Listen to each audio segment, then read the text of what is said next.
Moi boas a todos, é o programa 23. Hoxe é martes, como sabedes, e mañá temos unha cita inesquecible na provincia de Coruña, en concreto en Ferrol. Un partido tremendo que vai a xogar unha final. Un equipo galeguiño, un equipo da nosa terra, o Baxi Ferrol, como xa sabedes todos. Neste programa teremos moito perfil, falaremos en clave femenina con Blanca Millán, logo análisis tamén con xogadora do Celta, xogadora do Ensino, arbitraxes de dentro tamén con unha árbitra e posteriormente o bloque de Primeira Federación, Segunda Federación e formación co Club Baloncesto Ría de Ribadeo. Pero antes de eso, para comenzar este programa, que menos que ter connosco o con, bueno, o completo, casi. Temos con nós ao concelleiro de Deportes, Ricardo Aldrei, deportista que coñecedes de toda a vida, no Ar de Ferrol. Que tal, Ricardo, como estás? Hola, ¿qué tal? Pues estuve bien, estuve bien. Saludo E efectivamente a todos los que nos estarán viendo este día, pero también recordar a todos aquellos que nos estarán viendo no solo aquí en Galicia, en España, sino también fuera, sé que tienes gente que nos ve desde Argentina, desde Uruguay, entonces pues un saludo cordial a todos.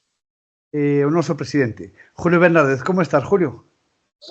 Muy buenos días, José, muy buenos días, Menos Ricardo, de 24 encantado. horas, Julio, menos de 24 horas para el partido ya. Estamos ahí, estamos ahí.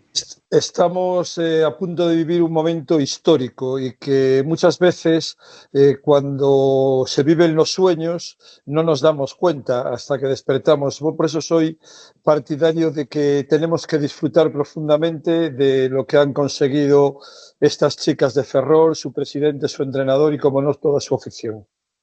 Y solo por hacer un poco de recorrido en el tiempo, en esta Eurocopa Women, simplemente solamente dos equipos, Islas Canarias en su momento y Valencia Basket, han conseguido llegar a la final. Y lo que aún es más para valorar, mucho más valorable, después de pasar todas las eliminatorias desde la fase previa, esto no vuelve a suceder desde el año 16-17, partido mañana contra Villeneuve. Es un hito histórico. Todas las fases previas pasadas, Ricardo, tremendo, ¿no? Bueno, pues sí, la verdad que nadie contaba desde un principio cuando pues desde el Consejo de Ferrol y diferentes administraciones apostaron por que estuviese en esta Eurocup. Digamos que nuestro primer objetivo era que, bueno, poder la ciudad jugase la competición europea pensando sobre todo en pasar la primera fase la fase de clasificación y después poder hacer una fase de grupos en donde pues dentro de la ciudad pues podemos disfrutar un poco de lo que era el baloncesto en Europa. Jamás imaginamos que paso a paso y día tras día el equipo estaba creciendo, el equipo estaba con una muy buena dinámica de juego y poder ganar en canchas como de Galatasaray, por ejemplo, o ganarles, pues como ganamos 30 puntos a Lyon en casa, era impensable, ¿no? Y entonces pues nos encontramos en una situación que realmente es histórica, que creo que no se va a dar en muchísimos años seguramente, pero que tenemos que aprovechar y que disfrutarla, sobre todo porque vamos a escaparate, que decía yo ayer, de escaparate parte de Europa, ¿no? Yo creo que vamos a ser vistos en casi todo el mundo, porque el básquet Sí. es universal y estaremos en los 5 continentes, con lo cual también es una responsabilidad, en este caso como concejal de deportes, y que todo tenerlo todo previsto, preparado para que mañana pues el partido y todo lo que es alrededor del partido salga bien. Julio, hablando de baloncesto puro, como entrenador siempre lo digo, que ha sido un equipo con jugadoras de liga femenina y muchas de la liga Challenge. El mérito creo que es superior aún, ¿no? El mérito de Lino y de todo su cuadro técnico es impresionante. Lino apuesta por un sistema de juego basado en conceptos ya con años importantes. Hoy, por desgracia, muchos partidos solamente nos interesa ver los 2 últimos minutos porque el resto sabemos lo que va a pasar. Ya sabemos que se va a jugar con un pick and roll, con un pick and pop, con rotación de balón para que alguien tire desde la esquina. Y la verdad es que lo he comentado con Ricardo en alguno de los partidos que vimos juntos, e incluso con Miguel Méndez, que también he tenido la fortuna de ver alguno, el seleccionador nacional, y es una alegría ver jugar un equipo con jeta, Fundamentalmente yo creo que es la palabra que lo define. Se atreve absolutamente a todo, busca de la necesidad virtud y si son bajas juegan abiertas y si tienen ventaja en su par juegan interior. Me parece de una brillantez absoluta todo el trayecto que se ha desarrollado hasta aquí, tal como decía Ricardo. Creo que tenemos que disfrutar, pero también tenemos una gran responsabilidad porque esto es la punta de lanza de un futuro que yo veo esplendoroso para el baloncesto gallego femenino. Esa es la pregunta, Ricardo. ¿Este hito histórico será una semilla que acabará creciendo? Bueno, de momento lo que ha crecido es el club universitario, el Baxi Ferrol, que parece ser que en estos últimos meses ha pasado de tener casi de temporada sobre unos 1.200 socios, casi 2.000 socios. Ha crecido regularmente. Hemos visto como en menos de una hora el otro día se agotaban todas las localidades para el partido, simplemente casi con entradas de socios y familiares y mucha gente se ha dado. Es verdad que hemos decidido pues apostar por ese mismo día aquí en el pabellón, en la fan zone, colocar una pantalla para que la gente que no pueda entrar al pabellón sí pueda estar cerca y tener la posibilidad de ver el partido pues a escasos metros de la pista. Y lo que sí es complicado para la ciudad de Ferrol deportivamente es todos los años poder mantener a ese elenco de jugadoras que Lino López es capaz todos los años de reinventarse y de poder fichar a jugadoras que muchas de ellas estaban perdidas, otras estaban pocos minutos en sus equipos, pero es capaz de reubicarlas, de revalorizarlas y todos los años se van a otros equipos pues ganando mucho más dinero y contratos. En este año pues imagínate lo que puede pasar en Ferrol y todas estas jugadoras que están en Liga Europea, que están jugando, que son escaparate para muchos entrenadores y equipos. Podemos quedarnos con un solar vacío de jugadoras porque Baxi Ferrol como club y universitario no tiene la capacidad económica de poder soportar el caché que van a tener a partir de ahora, ¿no? Incluso el propio Lino López, pues veremos a ver qué pasa con él, porque es un jugador, un entrenador que va a estar muy, muy solicitado y seguramente va a tener muy buenas ofertas económicas. Habrá que esperar, habrá que ver, pero bueno, la realidad es que la familia del universitario, el básquet en Ferrol ha vuelto otra vez a despertar esa semilla que se había dormido desde hace muchos años. Volvemos otra vez a tener muchísima ilusión en la calle, muchísima ilusión en niñas que tienen digamos, su espejo, pues a esas jugadoras de universitario y de ahí que estemos pues, felices, contentos y sobre todo ansiosos de ver ese partido, esa final y que llegue el momento de poder disfrutar todo el mundo, todo Ferrol, toda Galicia de este espectáculo. Ricardo, tú el pabellón de la Malata es como si fuera tu segunda casa. Has jugado en él en muchísimas ocasiones. Has seguro ido a él en épocas, pues bueno, estas que estás hablando ahora, un intervalo de tiempo donde no había una afluencia grande. Por tu cabeza, ¿qué pasa en estos momentos un poco viendo ese sueño otra vez conseguido, no? Bueno, oye, yo me hace mucha ilusión, sobre todo me hace ilusión el haber conseguido que Universitario de Ferrol que coincida, ¿no? Esta situación baloncestística en Ferrol con mi estancia pues, temporal como concejal de deportes. Yo tengo que decir, bueno, desde un principio he apostado porque el Baxi Ferrol jugase en Europa y sobre todo, en este caso, intentar pues convencer en este caso, al alcalde de Ferrol en este mandato y a las autoridades que estaban, digamos, más cerca de nosotros para venderles de que era algo muy importante para la ciudad que Ferrol pues, pusiese su nombre en una competición europea. Pero Ricardo, yo me refiero en tu perfil humano, tu perfil de exjugador, ¿no? De estar tantas veces en ese vestuario, en la Malata, a día de hoy, ¿qué sentimiento tienes realmente? Bueno, oye, tengo un sentimiento de envidia, por supuesto. Tengo una envidia sana de que me hubiese gustado el poder haber vivido directamente como como jugador también, ¿no? Lo que está pasando ahora Universitario Ferrol, ¿no?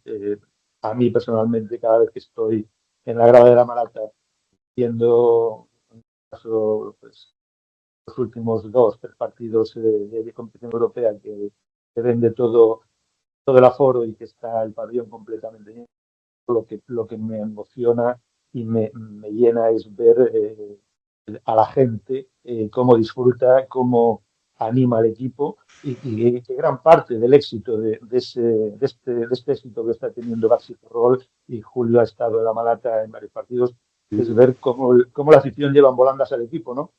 Muchas veces cuando te falta ese pequeño empujón, cuando estás jugando de que te quedas sin fuerzas, pues realmente es el público, la gente, el apoyo lo que te da la fuerza para seguir trabajando en la pista, para seguir esforzando esa máquina, y realmente yo creo que es el secreto un poco, ¿no? Independientemente que deportivamente el equipo está en un buen momento, pero el público y la gente realmente, la Malata cuando aprieta, aprieta bien, y lo sabía yo cuando jugaba y ahora lo volvemos a tener estos momentos con la Europa. Julio, para ir acabando como presidente de la Federación Gallega, 26 de marzo, 2 de abril, los dos enfrentamientos contra Villeneuve. Valoración de estos dos encuentros. El otro día hablabas en el derbi masculino que iba a depender en parte, en ACB, del tema de cómo estaban las aficiones. Siempre tienes una clave. Me gustaría escuchar la que tienes para esta eliminatoria en concreto.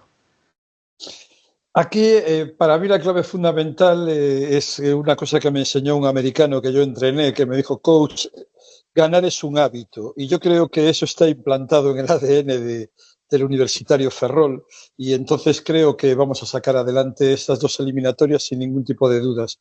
Pero a mí lo que me llena de confianza es que Baxi es un equipo previsible en cuanto al rendimiento, y el otro día directivos del equipo de Lyon nos decían a Ricardo y a mí que el equipo de Lille es un equipo impredecible en algunos momentos, en el sentido de que puede hacer lo mejor y lo peor.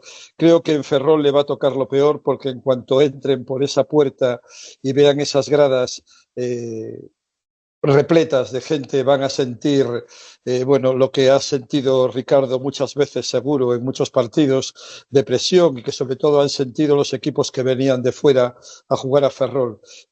Aunque la gente no lo sabe, el oír otra vez arroz con chícharos, patacas novas, y ver la camiseta del OAR, que es la camiseta de Ferrol, pone los pelos de punta, y yo creo que eso son muchas emociones positivas que van a fortalecer el juego de nuestro equipo. Y el partido de vuelta, pues sufrir como perros, sufrir como condenados, porque seguro que allí la afición también achusará, porque no podemos olvidar que es un partido histórico también para ellos. La suerte que hubo en Lyon es de que mucha gente, yo creo que dejó de ir ya, porque veía que 30 puntos era prácticamente insalvable, pero todos sabemos que 30 puntos no son insalvables, ni nada es insalvable. Yo el otro día no quería decir bajo ningún concepto, cuando yo era veterano y jugué la competición gallega local, que quedamos campeones varias veces, un equipo de Vigo que teníamos, y fuimos a jugar a Lugo, precisamente a Lugo, habiendo ganado en Vigo de 42, y no quedamos campeones. Hubo alguna cosilla más, pero no quedamos campeones. Cosas que pasan, y era imposible perder de más de 42, pero sí se puede. Las cosas van y vienen. Pero yo lo que creo importante es que el objetivo está cumplido, tenemos que disfrutar. Creo que el quedar campeones sería una buena solución para lo que Ricardo apunta de la posible diáspora de todas las jugadoras y del entrenador, porque es complicado irse de un equipo campeón, y un equipo campeón tiene caché también, y tiene cosas que para un jugador y para una jugadora en este caso son importantes. Pero para mí, y como resumen, yo creo que tenemos que agradecer, por supuesto, estoy convencido, porque conozco a Ricardo desde que era muy pequeño, tenemos una foto en que él era prácticamente un niño cuando yo jugaba en Santiago. Estoy convencido de que sin el apoyo de las instituciones esto no hubiese sido posible.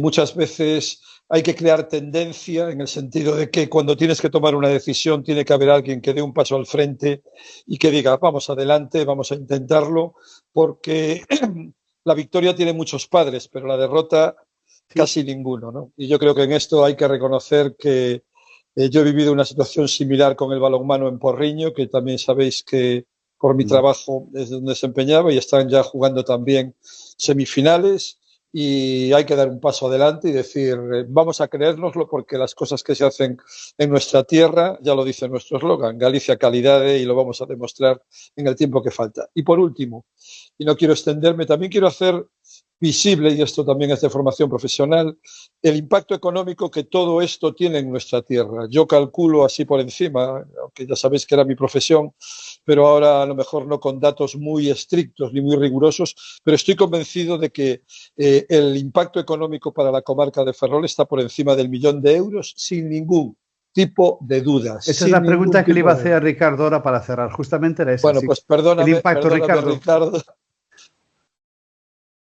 Bueno, la verdad que desde que el club ha adoptado pues la posición en el Eurocup, a nivel económico, diferentes empresas, diferentes sponsors, pequeños sponsors, pues han ido entrando en lo que es ayuda al club. Un montón de gente, sobre todo estoy en contacto con gente de la comarca, Buenos Aires, Bugardos, As Pontes, Ortigueira, Cedeira, gente que impensablemente pues podía igual acercarse aquí a la ciudad a ver un partido de baloncesto, pues están un poco enganchados, y después todo eso que supone venir a Ferrol, venir a ver un partido, quedarse en la ciudad, comer en la ciudad, pasear por la ciudad, la restauración, pues todo eso supone enriquecimiento para la ciudad.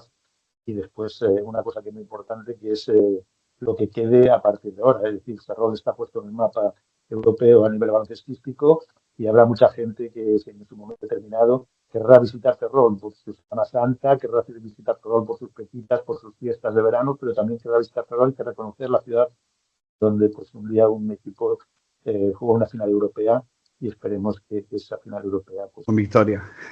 Con victoria para el Barça. Pues muchas gracias, Julio. Como siempre, Ricardo, un auténtico placer. Que haya mucha suerte en el partido de vuelta, porque el de ida seguro que ya la va a haber. Y vamos a empezar ya a movernos, que el partido es en unas horitas. Gracias, Julio. Gracias, Ricardo. Un abrazo. Un abrazo. Muchas gracias a ti, José.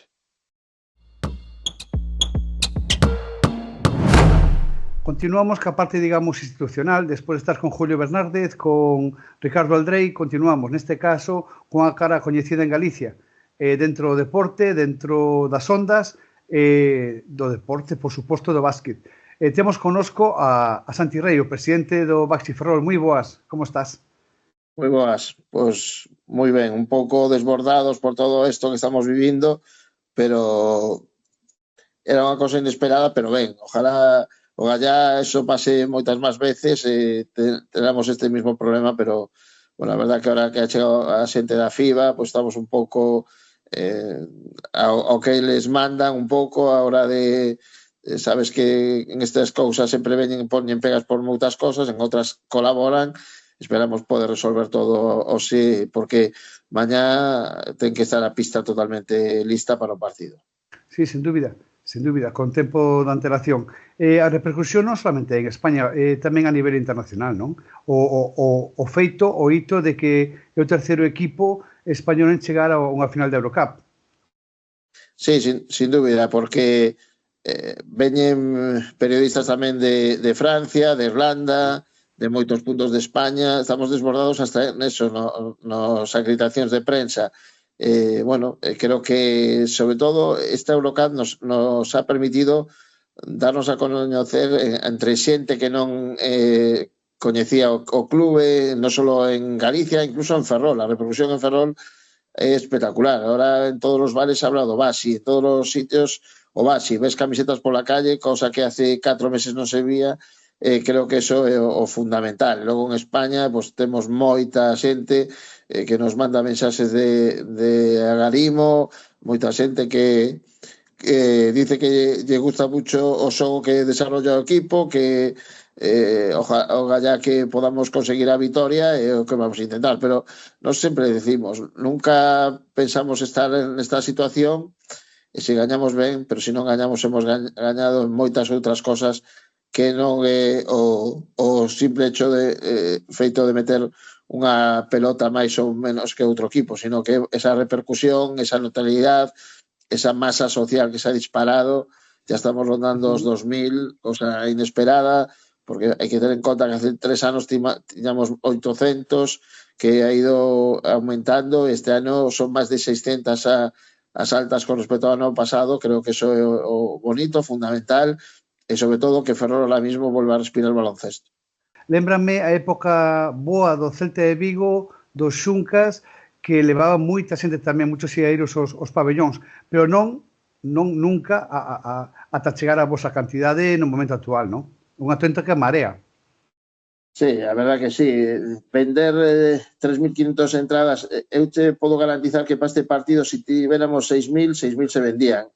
Un dato, hoxe ha venido moita xente a preguntar para comprar entradas para o partido do Celta. Teño encargos para o partido de Zaragoza, é dicir, que vai moito máis alá deste partido, e o gallá, repito, que moita xente máis enganche e que teñamos cada partido un cheo no pabellón de Malata e non nos podemos queixar porque estamos ahora mismo xa rondando os 2.000 persoas de xente que ven habitualmente a Malata, pero é significativo, sacando os 4 grandes, non hai nadie no baloncesto feminino español que meta o que metemos nós.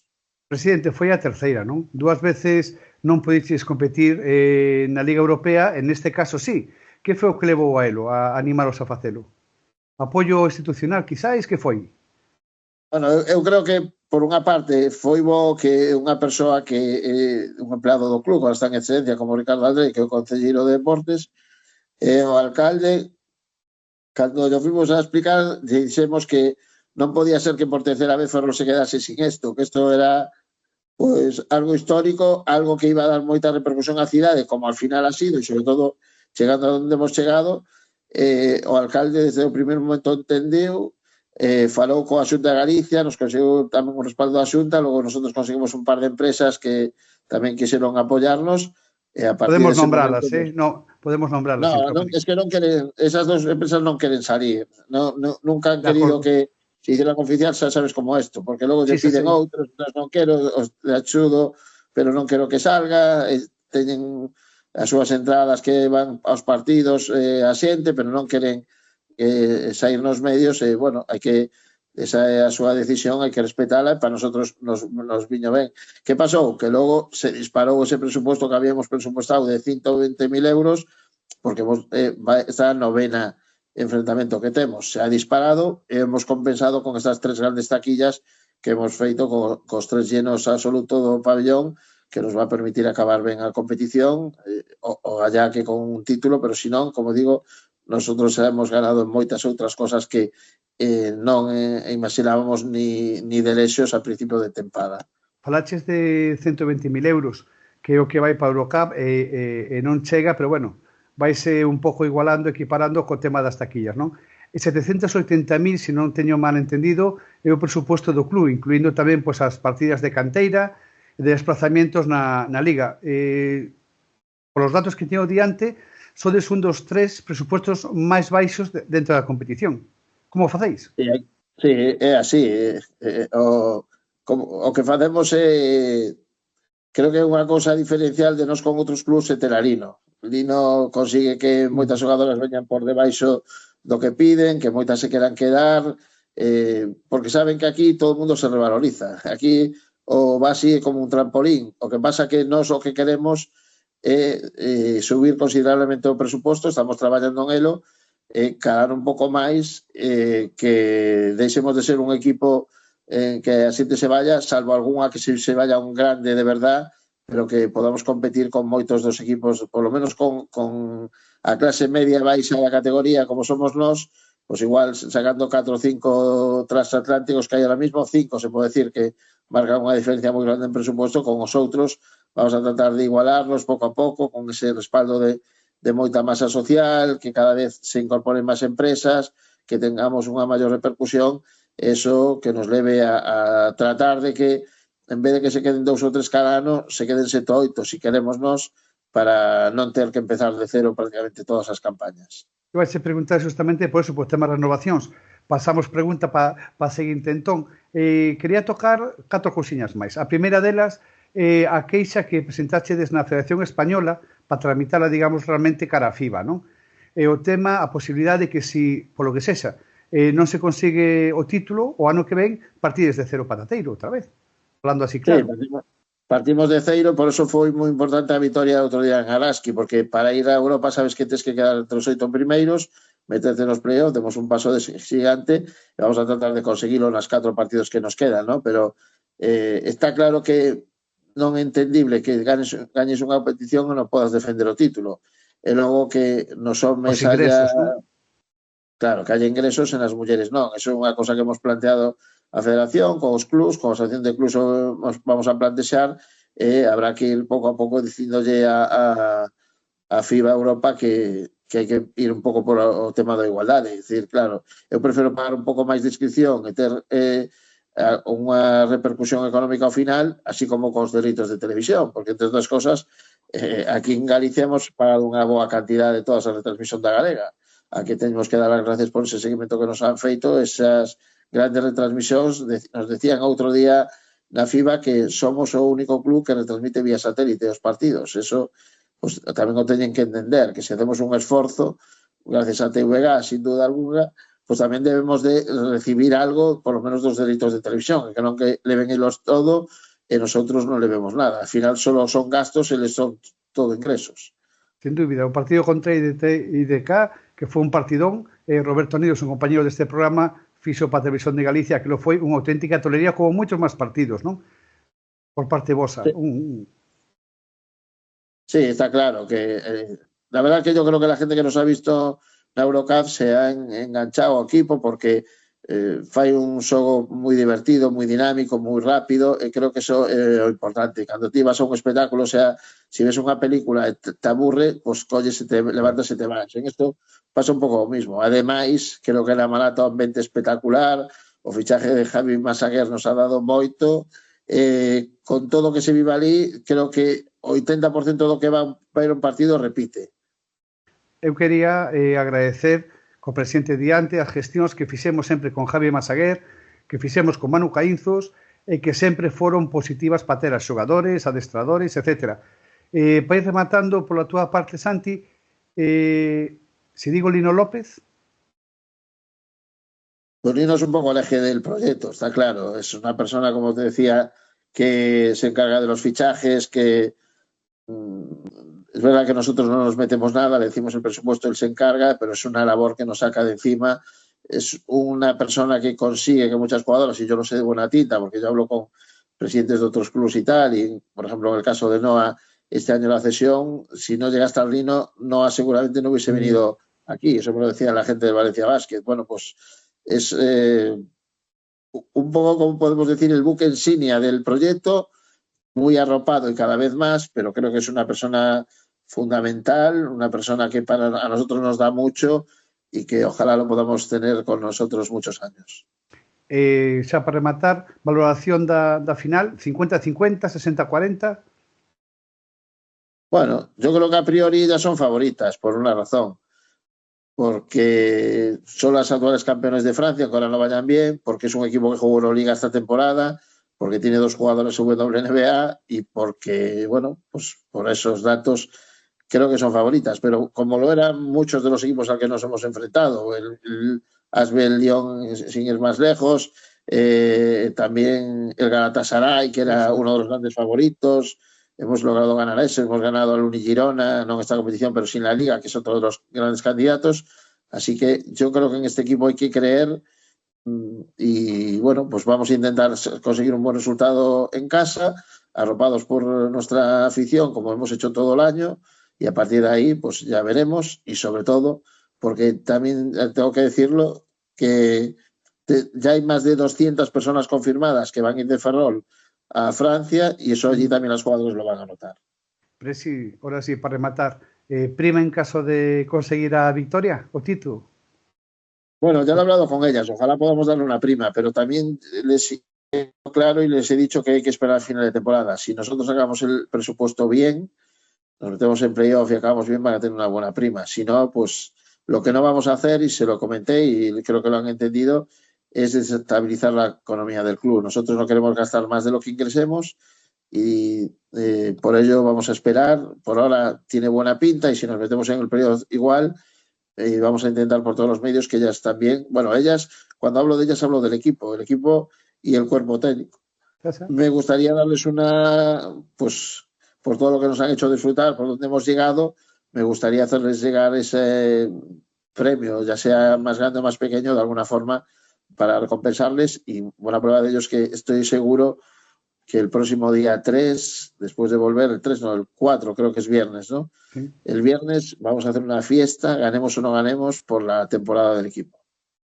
Pois imos continuar no programa con ADN Galego, con Blanca Millán. Presidente, muchísima suerte, moitas grazas. Todo o que fixéchedes é unha honra para toda Galiza, sin dúbida ninguna. Moitas gracias, Santi.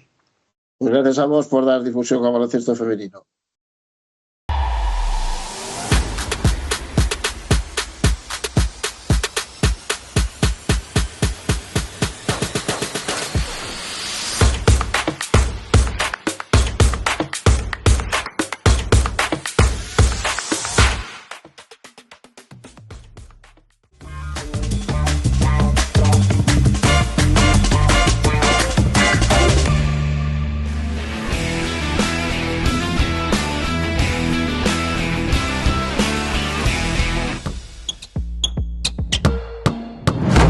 Pois anunciado, despois de estar co Presi, con Santi Rei, a nosa entrevista da semana con Blanca Millán, MVP na última xornada, santiaguesa, galega de corazón, e contigo, Blanca, temos o noso tridente, a Ovidio González, a Roberto Anidos e Sergio del Pon.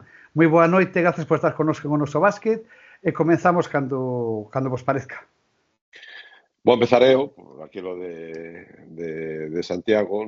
Tú eres de Quiroga, del Pon. Son de Quiroga. Eres de Quiroga, claro. Pero de vivir en Santiago, hombre, bueno. E por afinidad non familiar, pero lidiei con bastantes milláns na miña vida. Incluso cheguei a xogar. E Modias tamén, con todo. Con Modias algo menos, pero con Millán con moitos. Blanca, antes de nada, boas noites. Bueno, eu por algúns datos que teño sobre ti e tal, eu, bueno, conozco-te desde cría, desde cando empezaches a xogar en Peleteiro, pero eu creo que, non sei se é certo ou non, que a túa ilusión desde que empezaches a xogar a baloncesto aquí no colexio en Santiago, tiñas metido na cabeza chegar a ser xogadora profesional. Sí, a verdade é esa. Creo que un pouco por a familia que teño, non? Como dices, estiveches con moitos millanes, creo que parte diso vai por aí.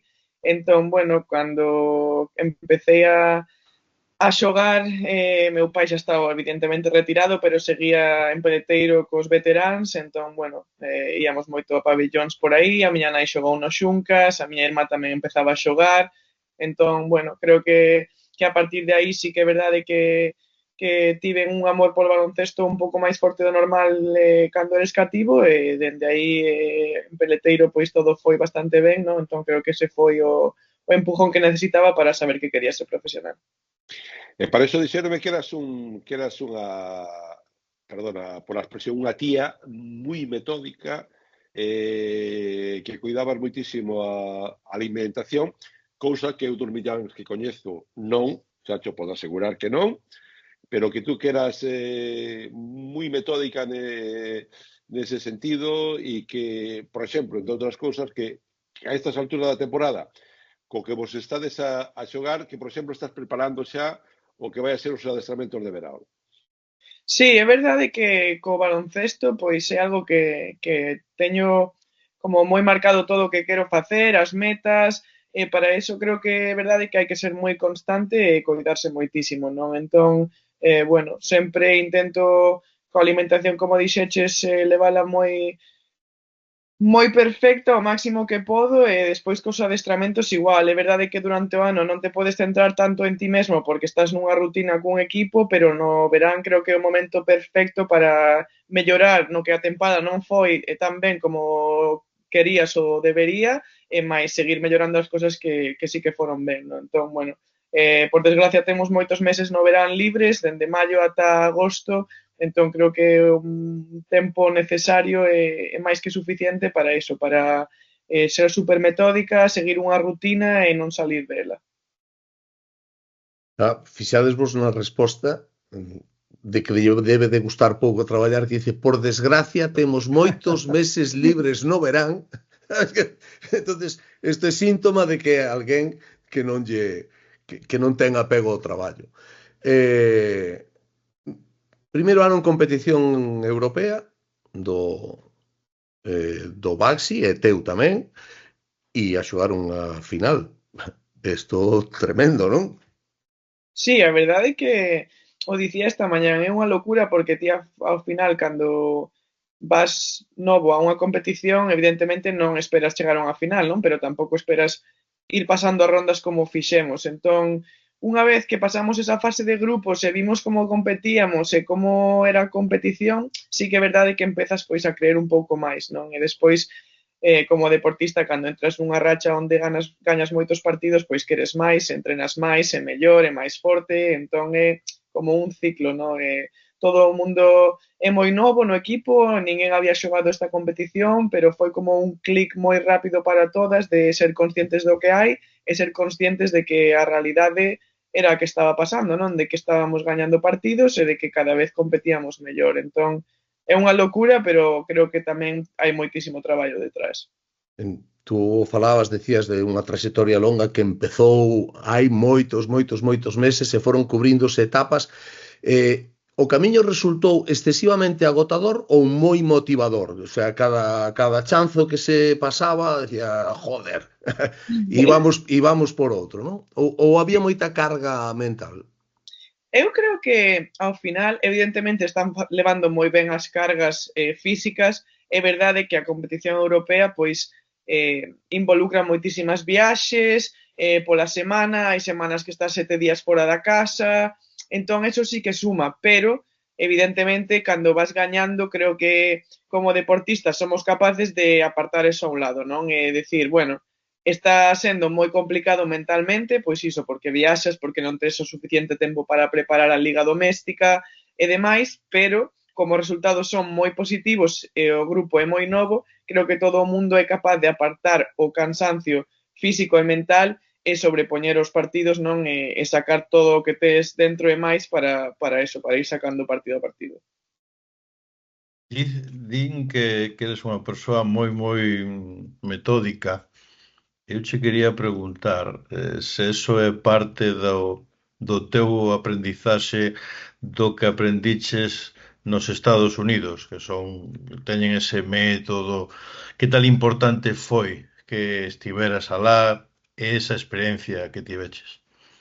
Sí, eu creo que eso axudoume moito. É verdade que cando era máis pequena, pois xa era bastante, quizáis non metódica, pero sí que tiña claro que para ser a mellor tiña que poñer máis horas que os demás, non? Entón, en eso nunca tuve un problema, pero sí que é verdade que en Estados Unidos todos os horarios son moi estrictos, entrenas moitas horas ao día, entón, pois creo que a partir de aí, pois iso, a mellor tiñamos entrenos de 3 horas, máis os específicos por posicións, máis as horas que eu ia por conta propia para hacer tiros ou para mellorar o que quería. Entón, creo que ao estar nunha rutina tan pechada, non, de viaxes, de adestramentos, de clase, porque ao final en 5 anos pois pude sacar 2 carreiras, no que ao final tens que estar moi organizado e ser moi metódico para ter tempo para todo.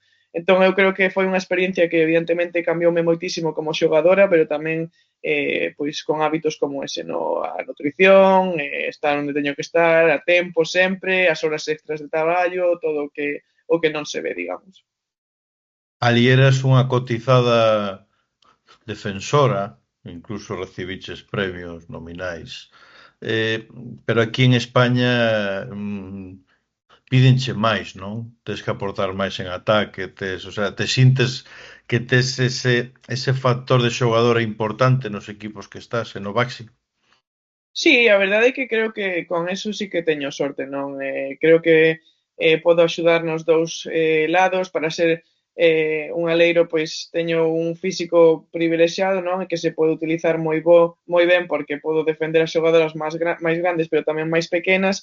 Entón creo que iso quizá foi algo que en Estados Unidos tamén axudoume moito, non? A como facer ao revés do que fai todo o mundo. Darlle máis importancia ao lado defensivo e un pouco menos ao ofensivo, pero que aínda así tiña moito peso no equipo, non? Entón aquí pois é un pouco o mesmo, quizás ao revés, darlle máis importancia o ataque, pero sempre pois eso, contando coa defensa e sabendo que pois en robos, en axudas, porque son grande, en todo eso sí que podo seguir participando. Teño unha pregunta dende que sabía que iba a estar contigo, importantísima para min. Viveches en Maine, que para min é fermosísimo. Que máis foi o que che gustou de estar ali? Además estiveches moitos anos. E logo, dime a verdade, que prefires? A langosta de Maine ou o bogavante galego? A ver, el primeiro, sin dúbida, o bogavante galego. No, vamos. Pero, como non se podía ter, pois a langosta de Maine non estaba nada mal. Bueno. Pero creo que o que máis me gustaba era a Bar Harbor, que era como donde estaba a praia e con sol e así, pois é un sitio super bonito. Pero bueno, tampouco tiña moito tempo e me facía moito frío, entón tampouco facíamos moitas cousas. Bueno.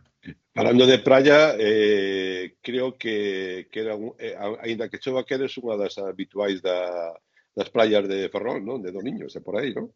Sí, eso é verdade. Me encanta e creo que como o camiño que utilizo para desconectar un pouco do básquet, non? Entón, bueno, aquí en Ferrol xa sabedes todas as praias que hai, que son unha maravilla, entón cada vez que podo sí que estou na praia. Non son as da Mariña, pero están ben. Que tal. Mira, eu volvendo á Fariña, que eu son moito de ir aí ao lío, vade xogar a final a doble partido, a Malata impresionante, non? Quer dicir, eso é un luxazo xogar con ese ambiente, non? Sí, creo que é unha das cousas que máis nos está axudando aquí, non? É verdade que sacamos moitos partidos con equipos grandes, tanto en Europa como na Liga, non é un campo fácil e todo o mundo é consciente, non? Entón, obviamente xogar con 1000 persoas xa é un orgullo, pero en estes partidos de Europa xogar con 3000, 4000, pois é algo diferente, non? E ao final están sempre, cando non o estamos facendo ben están, e cando estamos facendo ben están aínda máis. Entón, creo que sí que é un factor diferencial con outros equipos que hemos atopado na competición. Iba de xogar cun rival francés, o SBVA, de Villeneuve d'Ascq, un equipo que plántase na final da competición europea, da Eurocup, pero que leva unha trayectoria un tanto irregular na Liga, non é que vaya moi ben. Como ves a eliminatoria? Creo que vai ser complicada polo feito de que é unha final, non? É un equipo que o ano pasado estaba na final de Euroliga, teñen xogadoras que se marcharon e agora están en Eurocup, pero bueno, hai xogadoras con moitísimo talento, con moitos puntos, os equipos franceses están acostumbrados a unha liga moi física, entón sabemos que vai ser difícil. É verdade que a diferenza de nós, pois teñen 3 xogadoras co rol moi claro e que son moi incisivas, pero o resto son xogadoras máis discretas, non? E creo que a nosa plantilla pois é quizás un pouco máis completa nese sentido. Entón, bueno, aquí coa confianza de estar na Malata e de xogar coa nosa xente, entón intentar sacar os máximos puntos posibles, pero sabemos que o partido de ali pois sí que va a ser moi complicado. Parar a Carla Leite pode ser unha das chaves da eliminatoria, non? Sí, efectivamente, eu creo que pasará por iso. Carla Leite, a súa 5 Aminata e esta xogadora Xabonte Zelus estivo comigo no training camp das Mystics, é unha xogadora con moitísimos puntos e un talento tamén increíble. Entón creo que esas 3 quizás sean as xogadoras con máis minutos e máis aportacións, pero evidentemente o resto do equipo é un equipo con moitísima experiencia. Bueno, polo menos o vídeo non van a Limox. Eso é o que gañan. Pero creo que cambiou algo del creo que xa gañade non ir a Limox, que é o pobo máis aburrido e máis feo de Francia, non? Pero bueno, o que falábamos bueno, que é unha final, o ambiente que vai ir na Malata, e a xente que creo que hai organizada, non sei se un bo charter, xente que vai ao partido de volta. Sí. Eso para xogadoras, eso que supón? Un apoio máis ou sentirmos máis responsabilizadas polo que está movendo en torno ao baloncesto en Ferrol? Eu creo que no sentido de presión non hai ao final, porque ninguén contaba con que chegáramos ata aquí, entón a xente está moi satisfeita co feito de que estemos aquí, non? Entón todo o que poda pasar agora, gañar ou perder, vai estar ben visto. É verdade que, bueno, como xogadora queres darlle todo o que se merece, e máis a afición, e máis a xente que, pois iso, que viaxa con nós, que non se perde partidos fora da casa e demais, pero sí que é verdade que o grupo agradece moito iso, non? Entón creo que vai ser máis forza e gañas por devolverlles o que eles pois realmente le van esperando toda a temporada. A pregunta así que tal Lino? Que supuxo o Lino, si queres esas esquivas así como como tú queiras e tal, sabes que pero en que te mellorou o Lino como xogadora nestes meses que levas con el? Si te mellorou en algo, que o mellor fixote peor. No, eu creo que dúas cousas moi boas. Unha, sabe que teño moito potencial, entón é un entrenador que me exixe moito, sobre todo no ámbito defensivo, como hablábamos antes. Eu creo que como xogadora eso é algo que agradezco moito, porque ao final é ensinar que lle importas como xogadora e que quere que mellores, non? E con 26 anos que tengo, eso é o que necesito agora mesmo. Entón, iso, estar como facerme consciente de que teño que estar sempre ao 100% para seguir mellorando, tanto en entrenos como en partidos. E despois outra cousa que creo que hai moi boa aquí é que o sistema que ten é moi diferente ao que xoga todo o mundo habitualmente, non? Entón, sí que é verdade que a posición de 5 está moi definida, pero de a posición 1 ao 4 está como máis aberta, non? Entón, a posibilidade de estar movéndome entre 1, 2, 3 e 4 é algo que evidentemente me axuda tamén a sair da zona de confort, non? E estar en posicións nas que quizáis non estaba tan cómoda antes. Falábamos, desculpame unha pregunta nada máis o vídeo, falábamos en unha ocasión contigo, Susana García e eu, ata onde, despois do partido que gañes o IDK, preguntábamos ata onde chegaría a dinámica vosa, non? Gañadora. Como é a xestión tanto emocional como física para poder conquerir unha línea positiva, como estáis na Liga neste intre, con un 14-12 dentro das 8 primeiras plazas e chegar á final? Como é ese traballo que facedes?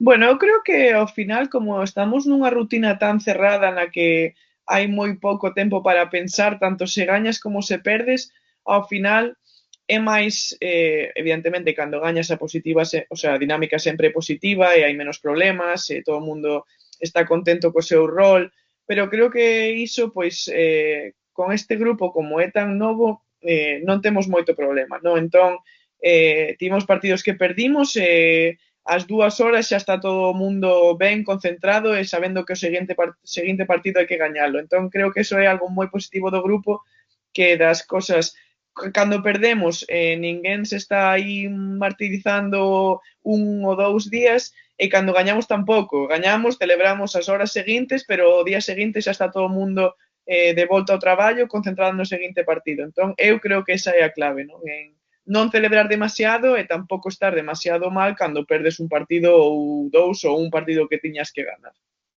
Pode ser unha sola, Del Pon. Non é por meter máis presión, porque supoño que xa teredes bastante. Por certo, como durmes estos días así antes do partido? Moi ben. Si che digo eu que non hai nada. Mira, eres consciente como xogadora galega de que o Baxi vai facer historia como é o primeiro club galego de baloncesto que vai xogar unha final e vos vades codear ni máis ni menos co Liceo, que en calquera tipo de competición deportiva era ata este momento o único clube que xogaba, que iba a disputar unha final europea. Eres, aparte de entendo que unha galega orgullosa, entendo que creará un pouco máis de responsabilidade, non? Como levas este tema?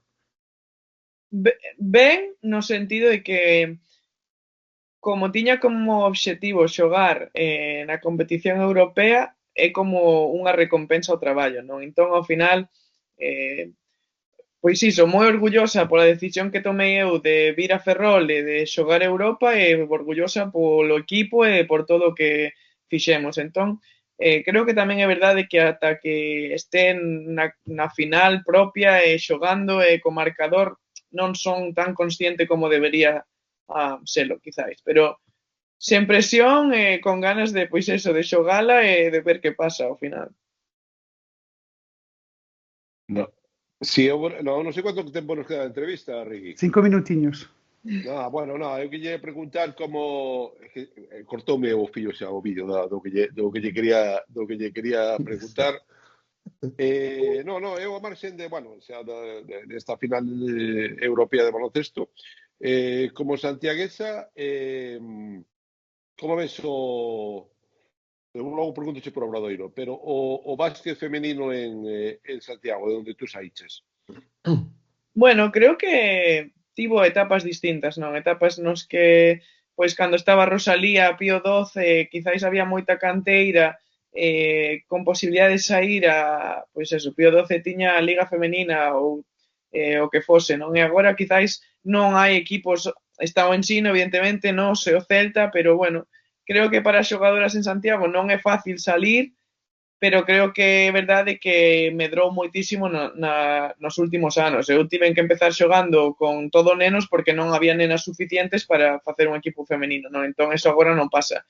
Pero sí que creo que, bueno, que aínda que hai cada vez máis cativas que xogan, que sí que poderíamos intentar como cidade, pois, non sacar un equipo en Liga Femenina porque é imposible, pero sí que quizáis ter algún equipo de algunha categoría máis hacia arriba para que as nenas digan, bueno, se non pode ser Liga 1, ter algo na cidade, non, na que puedan participar.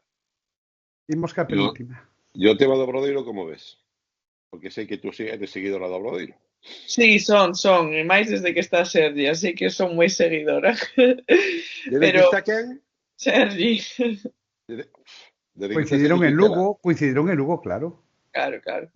Pero bueno, non foi a temporada máis regular que se esperaba e con moitísimos cambios de adestrador, de xogadores, de aquí a lá, pero bueno, agora ven o importante. Últimamente están mellor do que estaban, non? E ao final o importante é a Final Four. Evidentemente, primeiro xa non poden estar, entón centrarse e chegar na mellor forma como equipo e intentar gañala. A miña última... A miña última. Me din que cando vas a retirar, a levar a colección de zapatillas, de zapas de baloncesto da túa casa, para deixarlle libre a habitación a túa familia. Bueno, que talla usas? 43. Ben, 43. Xa tes un sitio. Tes un rocho. Xa tes un rocho no barco do pirata. Cando teña a miña casa, pois de momento non podo leválas comigo. Pero que pasa, coleccionas ou que? Sí. Todas as zapatillas que utilizo non as podo dar ou tirar porque non podo, me dá moita pena. Entón teño todas guardadas da universidade, de peleteiro, todas as da Liga 1, todas. Cal é a que che gusta máis? Desde que empezaste de peleteiro? Sí. E agora mesmo a Sabrina, teño como 5 pares de Sabrinas. Eu, para rematar, vou levar o tema ao meu rego. Eres, xa se comentou, sobrinha de Iván Modia, xogador mítico do Breogán do 68 ao 74. Non é ese o seu maior mérito. O seu maior mérito é aguantarme a min innumerables cafés desayunando no Castro Blanco con Arcadio Silvosa, Paco Basanta e demais familias. É moi turras contigo? No. A verdade. A verdade é que non é. É verdade que sí que, bueno, como case toda a familia de básquet, sí que pois ve os partidos, é moi crítico, sempre di a verdade, pero non é moi turras. E teu pai? Meu pai tampouco. Temos normas para que non haxa conflicto. Hai normas establecidas. Que se Pero incumplen tampouco. regularmente, non? Que para iso están as normas, non? Sí, no, pero é verdade que co meu pai sí que falou moitísimo de básquet. Ao final, cando estaba en peleteiro, pois pasaba moitas horas entrenando con el, non? E pois moitas cousas das que sei son gracias a él e estou pois eternamente agradecida. Entón sí que Tiña, falamos de básquet. tiña un bom movimento de pés, eh? Sí, sí, non era malo, hai que No, dicilo. non era malo, no. Tiña un bom momento de pés, sí. Pon o lazo, o broche final, como sempre, Robert Anidos. Eu estou vos a escoitar. A min encántame porque cando facemos as preguntas aos mortais non entendemos que as xogadoras de verdad que están preparadísimas para xogar os partidos de verdad. E eu escoitándote non che diría o que me soabas, porque non quero ser moi pretencioso, pero notase esa mirada de xogadora, de gañadora, e que os que estamos diante túa nunca entenderemos porque non chegamos aí. O que che quería decir é que vades xogar unha final, que xa está feito. Agora disfrutade e as finais están para gañalas. Sorte. Gracias, moitas gracias. Moita sorte. Gracias. Moita sorte, Blanca. Gracias a vos. Chao. Agradecementos a Javier Masaguer, a Manu Caínzos por todas as xestións que fixeron nestes días tan complexos para ter connosco o presidente do clube e tamén a Blanca Millán.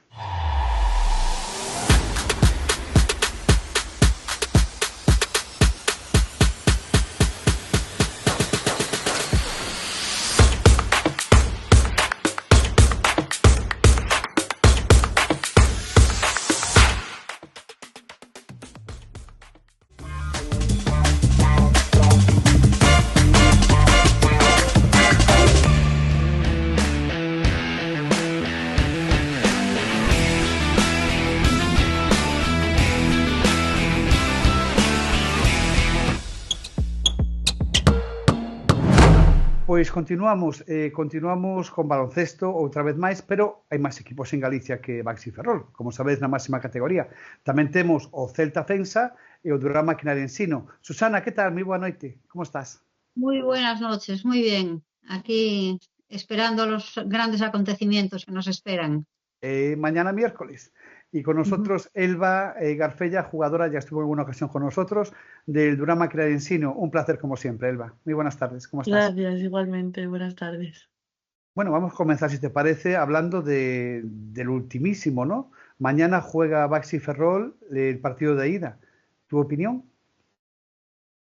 Pues que es increíble lo que están consiguiendo y creo que es un orgullo ya no solo para los equipos gallegos o Galicia en general, sino para toda España. O sea, es una locura y yo creo que lo pueden conseguir. Al final han demostrado mucho a lo largo de la competición, no solo en Europa, sino también en nuestra liga y se lo merecen. O sea que yo les deseo lo mejor. ¿Algún consejito? Bueno, yo es que al final, o sea, soy joven y no tengo nada de experiencia, pero supongo que ante competiciones así o partidos importantes, pues controlar los nervios, centrarse en lo que llevan haciendo todo el año y bueno, o sea, como que jueguen como saben, que demuestren la identidad que tienen y que ya es lo que estaban haciendo últimamente y que vayan a tope a por el partido, bueno, por los dos partidos. Y como no, experiencia, clase, títulos en Susana García. ¿Algún consejo para mañana, para el Baxi? Bueno, pues a todo lo que dijo Elba, que me parece correctísimo y creo que es fundamental, yo les diría que disfruten del partido y que disfruten de estos días porque realmente son inolvidables. Al final en el baloncesto es lo que te queda pues las grandes ocasiones, las malas ocasiones también te quedan muchas veces, pero al final lo que predomina son las buenas ocasiones, las grandes ocasiones y lo que hay es que disfrutar y seguro que si disfrutan es porque lo están haciendo bien y porque van a sacar el partido adelante. Y la Liga continúa este fin de semana. Si os parece, valoramos un poco lo que le queda a un necesitado Celta y a un resurgidísimo Ensino que quizás apunta al playoff. ¿Quién sabe? Difícil, pero quién sabe. Si os parece, empezamos valorando al Ensino Ahora os toca, Elba, visitar a la SEU, posteriormente Juventud en casa, Girona fuera de casa y cerráis el Lugo contra IDK. Sí. ¿Opciones de playoff? Bueno, a ver, como tú has dicho, es complicado, pero nosotras nunca hemos dejado de creer. De hecho, o sea, estamos centradas en nosotras, en cada vez jugar mejor, en eso. Al final hemos conseguido resurgir un poco gracias a que hemos entendido lo que Antonio quería, cómo teníamos que ganar. Y a eso se le suma que al final, cuanto más entrenas, más compites con tus compañeras, pues más conexión hay, más las conoces. Pues ha juntado un poco todo y ahora estamos en un muy buen momento y nosotras no hemos dejado nunca de creer, así que, quién sabe. ¿Por qué no? Susana, ¿tú qué Claro. opinas?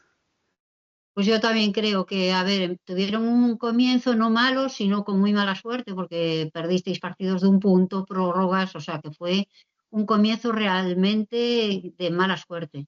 Y después, pues, lo que tú dices, se encauzó el equipo, el trabajo, no cabe duda que dio sus frutos y estáis haciendo un final de liga buenísimo, que, ¿por qué no? Soñar con el playoff y, ¿por qué no también, hablando del Celta, echarle una mano al Celta ganando esos partidos que están ahí, porque no se sabe, o sea, realmente por abajo la cosa está bastante complicada y aunque el que peor lo tiene es el Celta, tiene opciones, tiene opciones. Y yo creo que Ensino, tal como está jugando, sobre todo tal como está jugando, porque realmente yo los últimos partidos que vi es que se le ve un equipo súper compacto tanto en ataque como en defensa.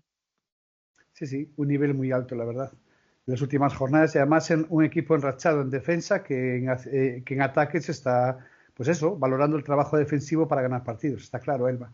Y tú una jugadora referencial, como el resto del equipo, porque realmente, sí, aquí hablan de los bases, de no sé qué, un equipo. En la actualidad, un equipo en sí. Sí, bueno, así nos sentimos todas, que cada día puede salir una, no tenemos, o sea, tenemos a jugadoras claves importantes, pero al final, bueno, estas últimas jornadas cada día sale una. Entonces, también eso hace que sea más difícil defendernos porque puedes defender igual a una, dos clave, pero no puedes defender a 9. Entonces, esa es un poco también la clave de este equipo y de la filosofía que tiene en sí, ¿no?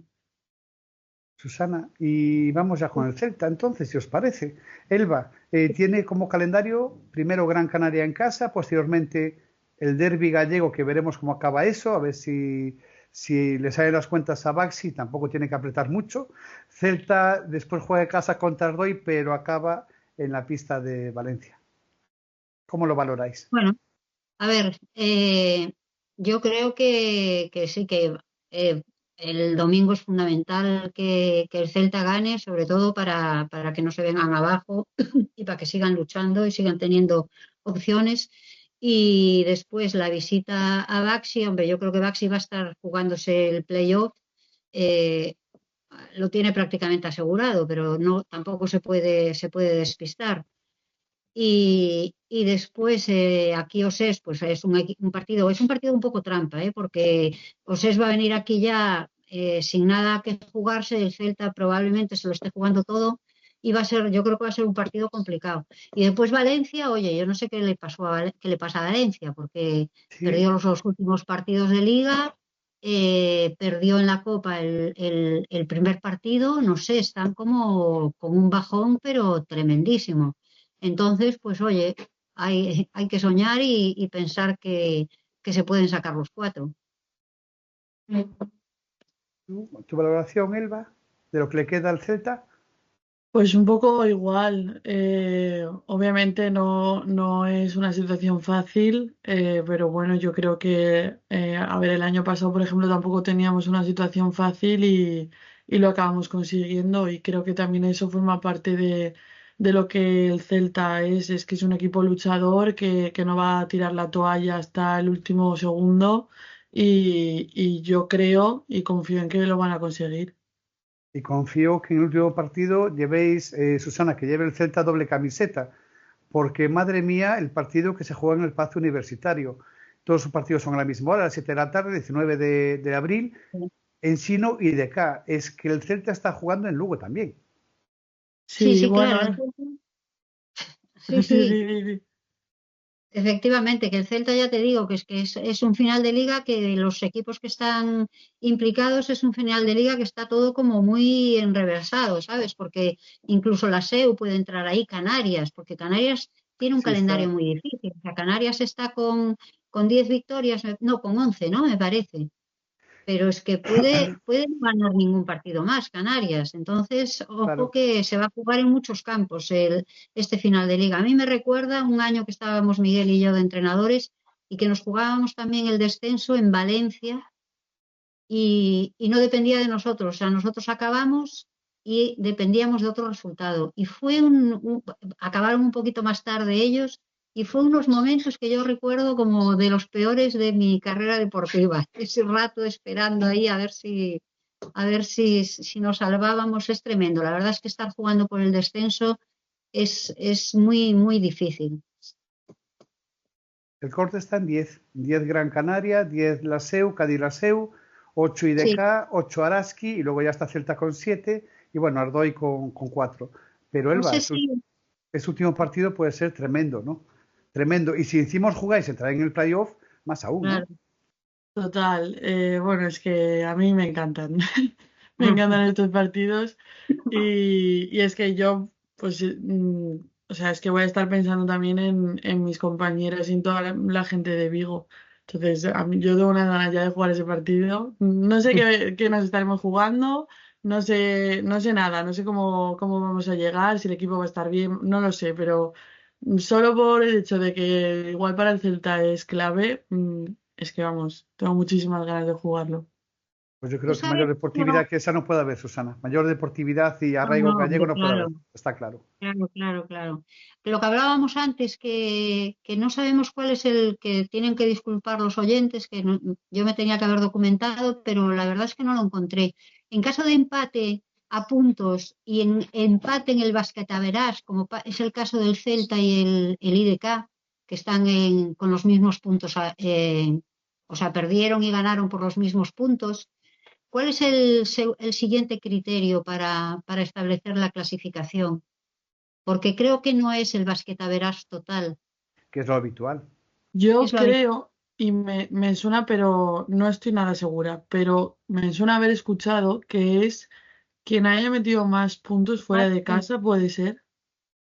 Puede ser algo así. Es un criterio un poco raro, es un criterio La semana que viene informaremos extraño. de ello, sin duda. Sí, Informaré, porque yo no sí, estoy segura tampoco. me voy a enterar. Yo estuve buscándolo en las bases de competición de la española, pero no fui capaz de encontrarlo. Pero voy a llamar y voy a preguntar, me voy a enterar, porque puede ser, ¿sabes? Es que está todo tan liado que cualquier cosa, incluso puede haber un triple empate, o sea que puede pasar de todo.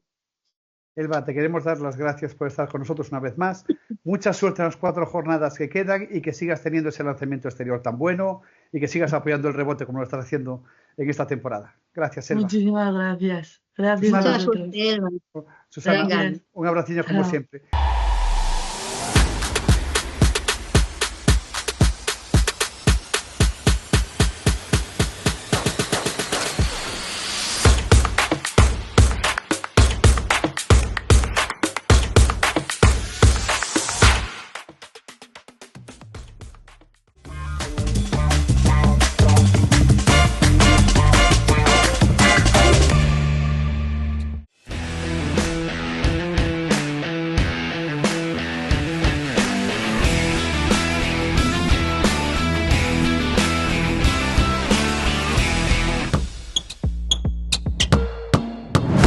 Pois rematado o bloque femenino, casi por completo, non é así. Continuamos no bloque de arbitraxe con Dani Jan, como sempre. Dani, como estás? Hola, todo ben, Xosé Luis.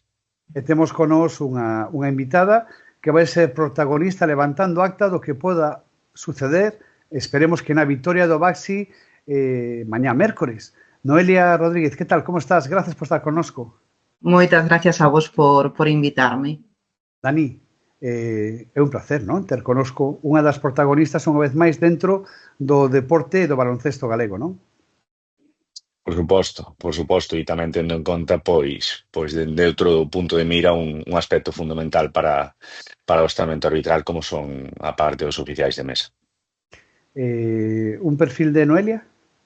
Bueno, pois un perfil de Noelia, pois agora mismo é a responsable dos oficiais de mesa a nivel autonómico no Comité Galego de Árbitros, oficial con categoría FIBA, con categoría ACB, formadora e coordinadora da zona norte de oficiais de mesa. Bueno, creo que é unha boa carta de presentación. É chollo, non, Noelia? Bastante chollo, non? Bueno, parece máis do que realmente é porque, bueno, temos un equipo de traballo que é moi bo, entonces, bueno, parece máis do que realmente pode chegar a ser. Apoyámonos uns nos outros, entonces, bueno, agradécese, nótase. Mañá, Ferrol. Mañá Ferrol, sí, partido de ida. Que equipo compoñedes a mesa deste partido FIBA na final? Somos un equipo que está conformado por 4 compañeiras que a nivel autonómico, 2 compañeiras, Lara e Olaya, que veñen dende a Coruña, Lucía, que venen de Ourense, e eu que vou dende Lugo. Todas somos con licencia ACB e FIBA. No, en concreto, a afición de Malata nas últimas xornadas apreta moito, non? Apreta con intensidade e a verdade dá gusto facer partidos con esa implicación por parte da afección. Sí que é intenso, pero bueno, tamén é bonito vivilo. Dani? Ótame, José Luis. Todo teu.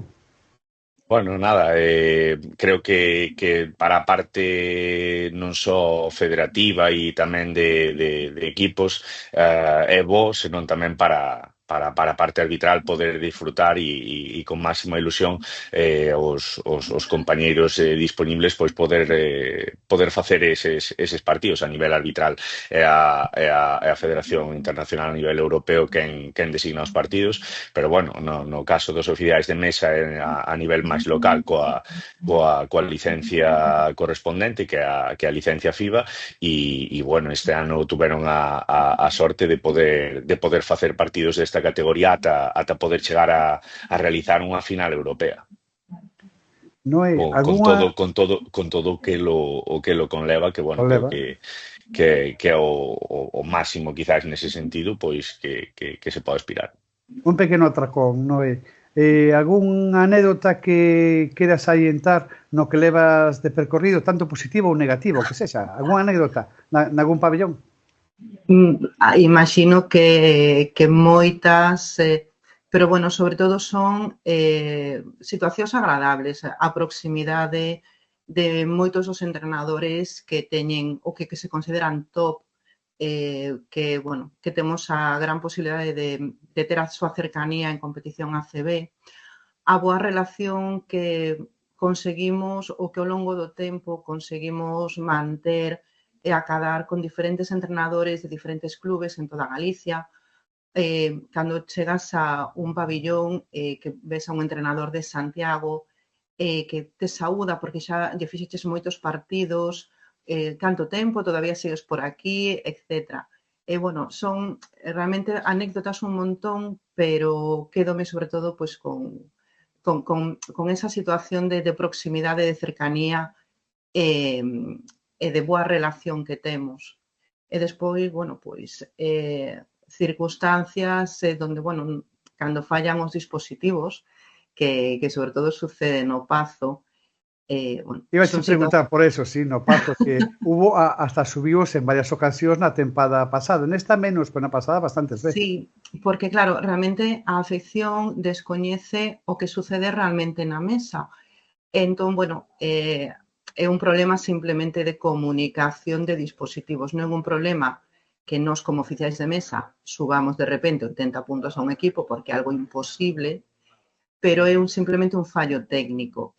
Bueno, entonces, bueno, entendemos perfectamente as protestas do público, pero bueno, é algo completamente alleo a nós, que sabemos obviamente como resolvelo, e que, sobre todo, ao principio facíanos, bueno, pois, pasar unha situación un pouco de desconcerto no momento que descubrimos onde estaba a problemática e simplemente darlle a un botón que pon Enter para que refresque a información e nada máis. E mira, para xente que é máis profana no tema, non? Unha mesa se compón de varias persoas, obviamente, como vemos sempre. Que función ten cada un deles?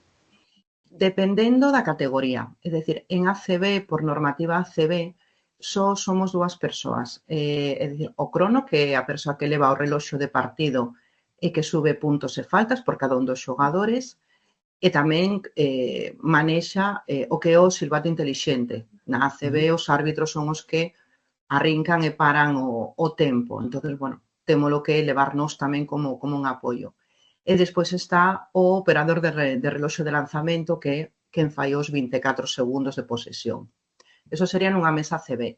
Nunha mesa FIBA estamos as 4 persoas que son acta, que pois, a persoa que cumprimenta a acta e leva o rexistro dos puntos e faltas nun dispositivo electrónico, neste caso é acta digital en FIBA, o axudante de anotador, que é a persoa responsable de subir puntos e faltas, o crono, que leva o reloxo de partido, e o operador de reloxo de lanzamento, que son a posesión, os 24 segundos.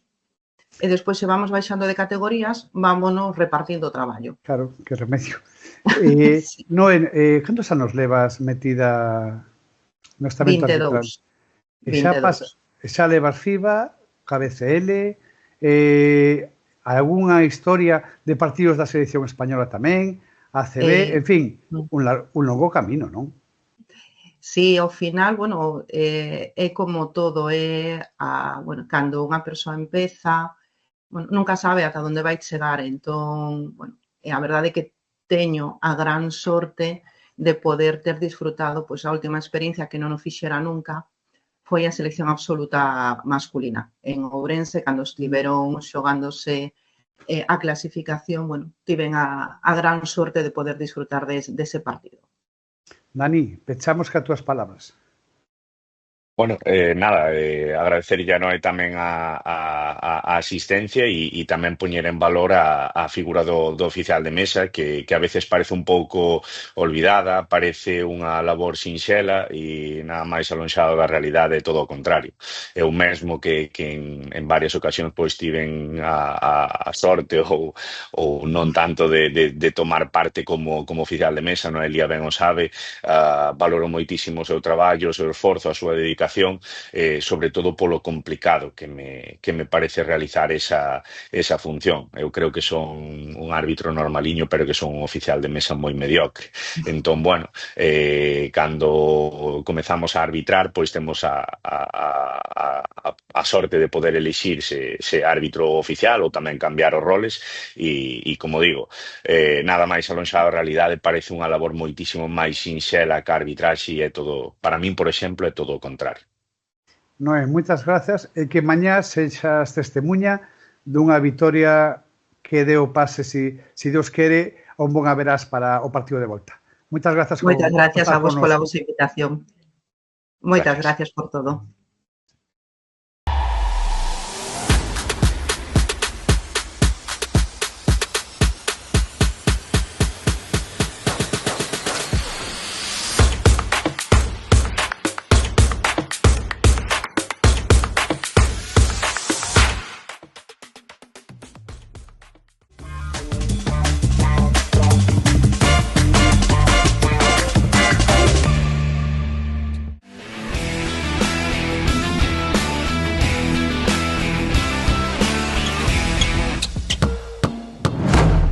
Pois moita sorte ao Baxi Ferrol, ao Celta e ao Ensino, tanto na competición europea como este fin de semana próximo nas competicións nacionais. E imos xa co bloque de baloncesto masculino profesional, ACB, Primeira Federación. E comenzamos, como sempre, coa análise de Paco Trigo. Moi boa noite, Paco, como estás? Hola, boa noite. Pois sí, imos alá. Vamos a empezar cronolóxicamente polo partido entre o Valencia e o Leima, 127-81, un resultado elocuente. O 15-4 inicial xa foi un avance de como se ia desenvolver o partido.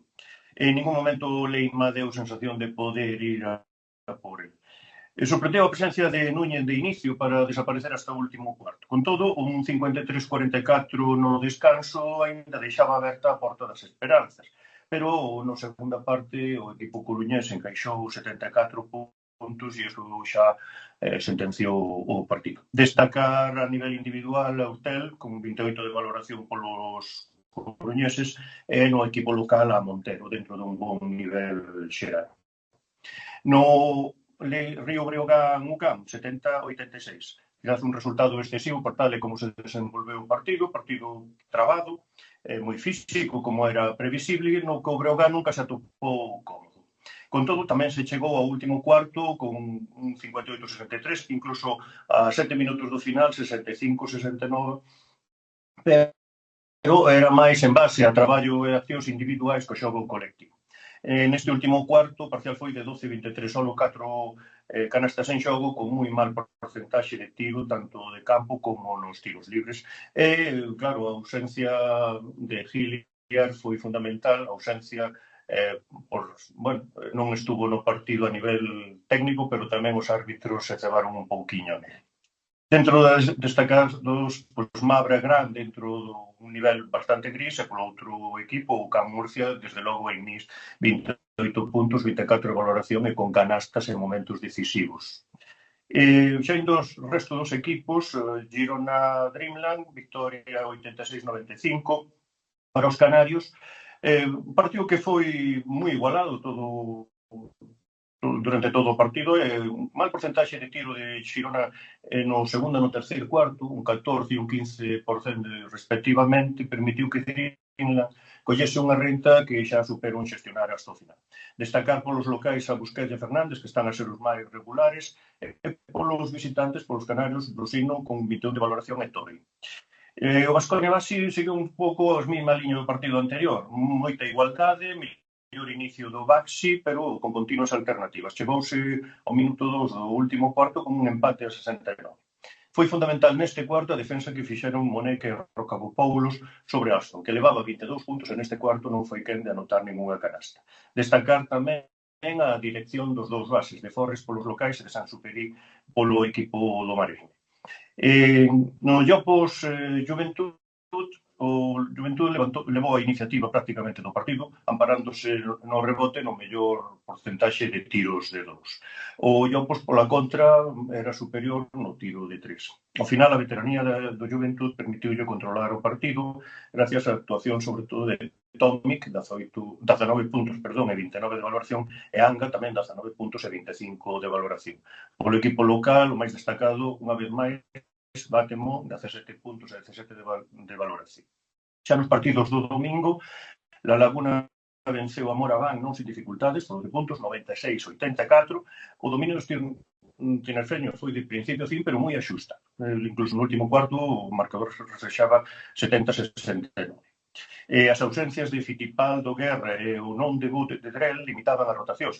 De feito, Jaime Fernández e Costa foronse turnando no relevo de Huertas para que este pudese xogar prácticamente toda a segunda parte nos momentos decisivos. Destacar a Xermadini, xogador máis valioso da xornada, 22 puntos e 38 de valoración, e polos visitantes Harden, con 22 puntos e 20 de valoración. O Surne Granada seguiu mesmas directrices dos partidos anteriores, moita igualdade.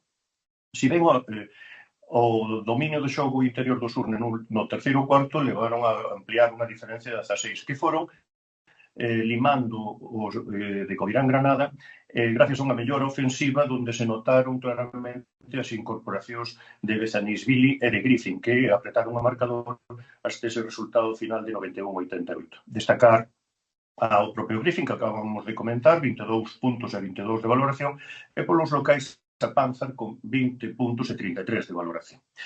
Os dous últimos partidos, resultados moi parellos en canto a diferencia. Barça, Casademont, 97-95, 2 puntos arriba os catalás. Barcelona levantou no último cuarto un partido partido que o Casademón levou prácticamente a iniciativa desde o minuto 3. A defensa máis intensa deste cuarto e a actuación ofensiva de Meto e Gunter, entre os dous anotaron 20 dos puntos do Barça neste cuarto, foron decisivos. Destacar polos locais a Parker con 18 de valoración e polo equipo zaragozano a Suleimanovic con 23 de valoración. E para rematar, o Unicaja Real Madrid, 105-107, 212 puntos sin prórrogas. Dicirse que partido foi un partido dos que fan afición. O Real Madrid presentábase sin Campazo e con Tavares dosificado e un Unicaja que estaba realmente enchufado. 23 triples con un porcentaxe de 53%.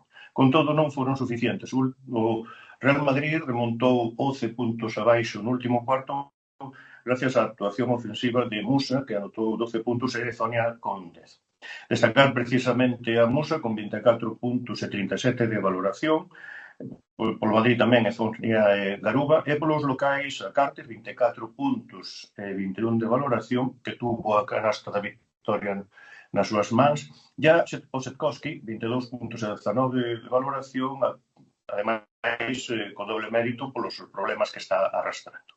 Así, a clasificación queda co Real Madrid 20 victorias, seguido únicamente por a Laguna, 19, e un grupo con Valencia e Unicaja, 18 e 17 victorias. Hasta o Dreamland, que digamos é o que marca o playoff. Pola parte de abaixo da clasificación, continúan Leima e Covirán, con 5 e 6 victorias, e Lleida, Girona e Andorra con 8. E o Breogán manterse con 10 nunha zona tranquila. Victoria, Paco. Exactamente, Vitoria comenzase de Obradoiro ante Movistar Estudiantes de cara aos playoff e outra vez se resiste gañar o partido para o Aicargo Ourense. Empezamos polo Mombus Movistar, porque foi o partido da xornada, 90-73. O Obradoiro mostrouse moi solvente, dominou prácticamente todas as facetas de xogo, 52% en tiros de 3, un bon equilibrio de balos perdidos, balos recuperados, e o Movistar, que por momentos defendeu ben, foi excesivamente dependente en ataque de Granger, que anotou 27 puntos e 22 de valoración. A suma das valoracións dos diferentes xogadores dá un 110 para o Mombus e un 66 para o Movistar, o que indica claramente a superioridade de Santiago neste partido. O Mombus desta maneira consigue a súa victoria consecutiva e cortalle a 7 que levaba o Movistar, xusto cando debuta Eltano. Neste partido destacar sobre un bon nivel xeral a Balvin, 16 puntos e 28 de valoración, e Brocianski con 17 puntos e 17 de valoración. O partido do Betis Aicargo Booking, 94-89 na prórroga, chegouse o tempo regulamentario con 77-77, e realmente foi un partido que se escapou das mans, e non só é unha frase literal. Tiña medio collido o rebote defensivo con victoria por 2 puntos, e aí a pillería de Renfro serviu para recoller o balón e anotar 2 puntos que levaron a prórroga. Realmente o partido ganou no Renfro, 34 puntos, 44 de valoración e 39 minutos de xogo. Ben secundado por Hughes, con 25 puntos e 25 de valoración. Entre os dous anotaron máis do 50% dos puntos do seu equipo. O Kobe en líneas xerais ben, un Sergio Rodríguez recuperado para a causa, 23 puntos e 22 de valoración, moi ben o Gunsipe, 25 de valoración, e a mellora no xogo, sin dúbida, como decía o adestrador, as victorias teñen que chegar se continúa xogando así. En canto aos demais resultados, non houve máis sorpresa que a derrota do Flexicar Fuenlabrada na casa contra o Alimer, con unha extraordinaria actuación de Langarita, 28 puntos e 30 de valoración, foi, digamos, o detonante desa victoria, por 4 puntos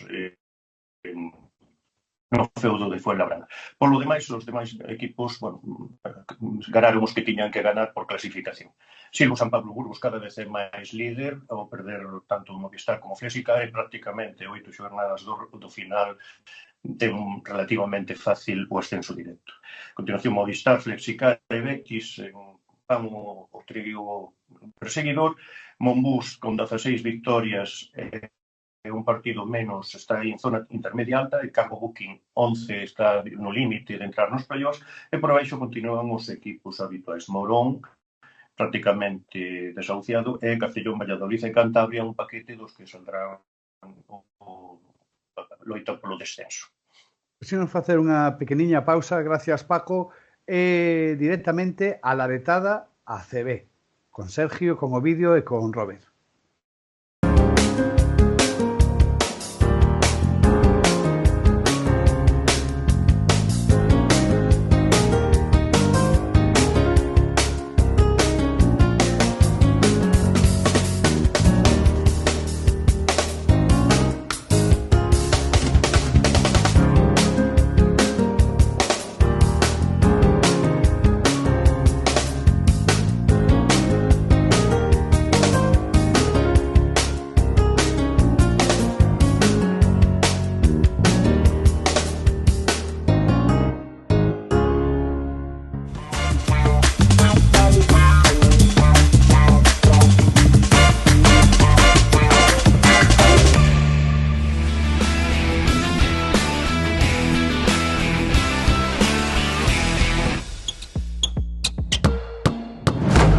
Moi boas noites, como estades?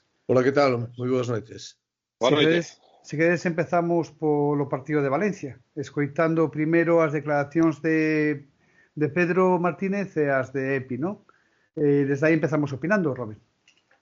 O sea, hemos de estar contentos porque hemos sacado un partido adelante que en la primera parte, aunque íbamos ganando de 9, creo, en la media parte, pero no teníamos las mejores sensaciones, sobre todo en defensa. Y sí que es verdad que en el tercer cuarto hemos metido creo que 42 puntos, ¿no? Y eso, pues claro, son muchísimos puntos y ahí el partido se ha roto, ¿no? Hemos intentado controlar algunos aspectos, pero no hemos sido posibles y ha sido un abultado marcador en el tercer cuarto. En el tercer cuarto ellos nos rompen el partido un poco con mucho ritmo, con carreras de 2 que no somos capaces de parar y con un gran porcentaje, ¿no? Y ahí nosotros, bueno, con un mal porcentaje, pues ellos han podido correr y nos han metido canastas más fáciles. E do partido que vamos dicir? O terceiro cuarto, non? Bueno, terceiro cuarto. En adiante. O Valencia foise de 10, foise de 20, foise de 30, foise de 40, foise de... Nah. Era o mellor ataque contra a pior defensa e pouco máis que dicir. Podemos falar moito máis do encontro, do que se fixo, do que non se fixo, pero moi mala defensa, en xeral, home, con esa cantidad de puntos, pero eu creo que moi mala defensa por parte, sobre todo, de algúns xogadores, moi mal plantexado por parte de Epi, na búsqueda de intentar defender un pouco o contido do xogo de Pedro. En realidade, pois foi o equipo que non logrou competir en algún momento na primeira mitade, pero nada, 20 minutos de totalmente lixo e a sensación, porque escoitando a Epi e por outras entrevistas que fixo despois, ali, o sea, mesmo ao rematar o encontro, era como quedaba por boa a derrota e a seguir pelexando polos encontros vindeiros, pero eu penso que a honra hai que xogala en cada encontro. A derrota, home, todo o mundo daba por feita e por descontada. Ninguén pensaba que Coruña, tal e como está Leima, tal e como está, fose sacar algo positivo de Valencia, máis aló de boas sensacións que nin eso foi. Vense encima cun marcador que marca un récord nesta temporada na Liga, pero bueno, si Breogán ven de meterlle 107 puntos ou 106, non sei cantos foron, a semana pasada no Coliseum, pois era de prever que Valencia, sobre todo, que voa, que vai como un auténtico tiro, se fora a números estratosféricos. Foi no terceiro cuarto onde meteron, creo que foron 42, pero bueno, puderon ser repartidos ao longo de todo o partido.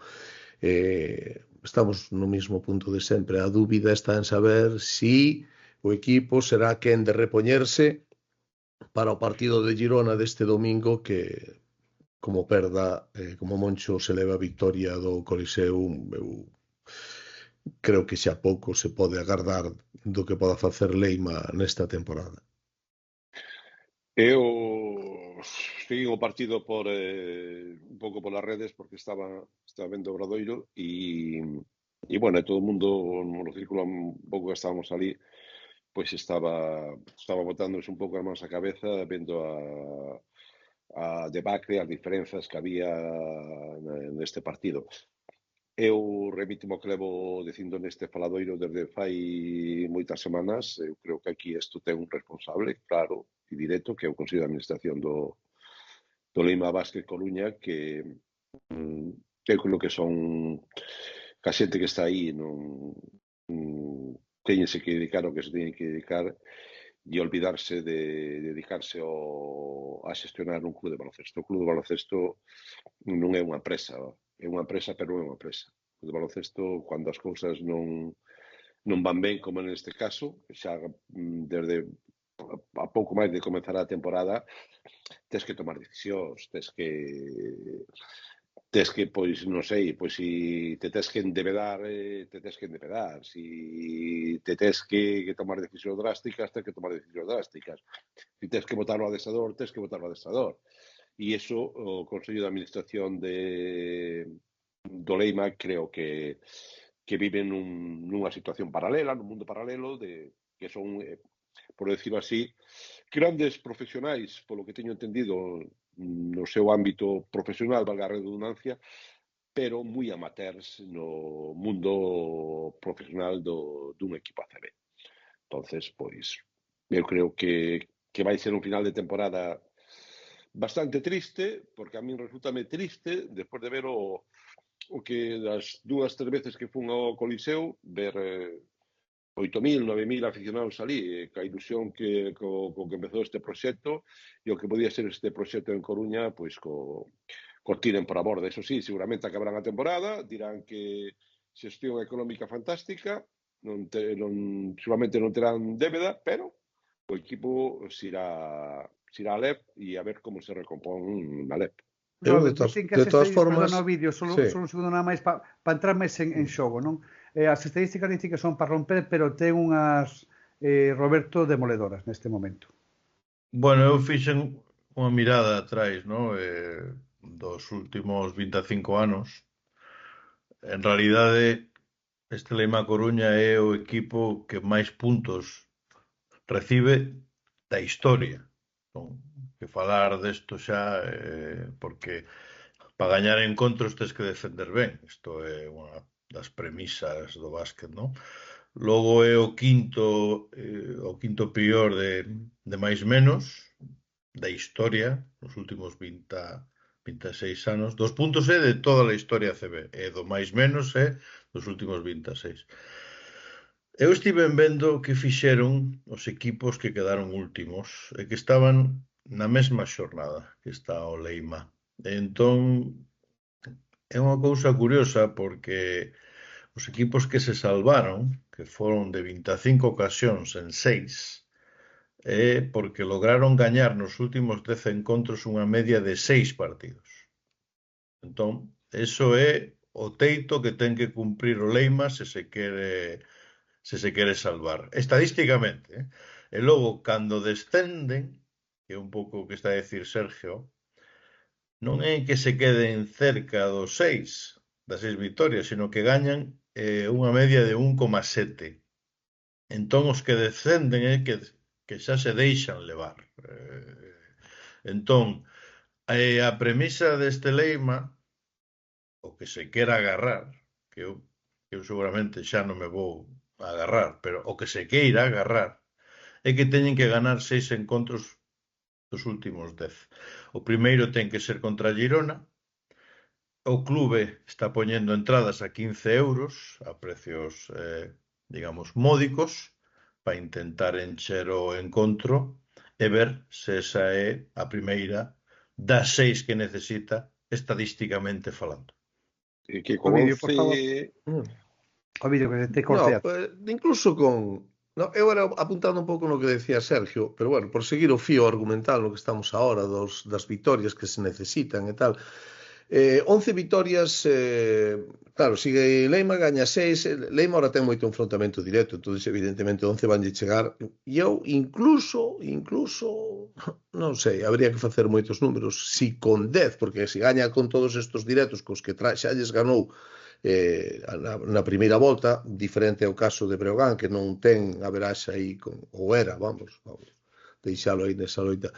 Eu creo que con 11 estaría salvado. O problema é conseguir esas 6 victorias. Leva 5 victorias en casi 3 cuartos de liga, conseguir agora unha máis semella antoxase realmente difícil. Pero bueno, todo pasa polo partido de Girona, evidentemente.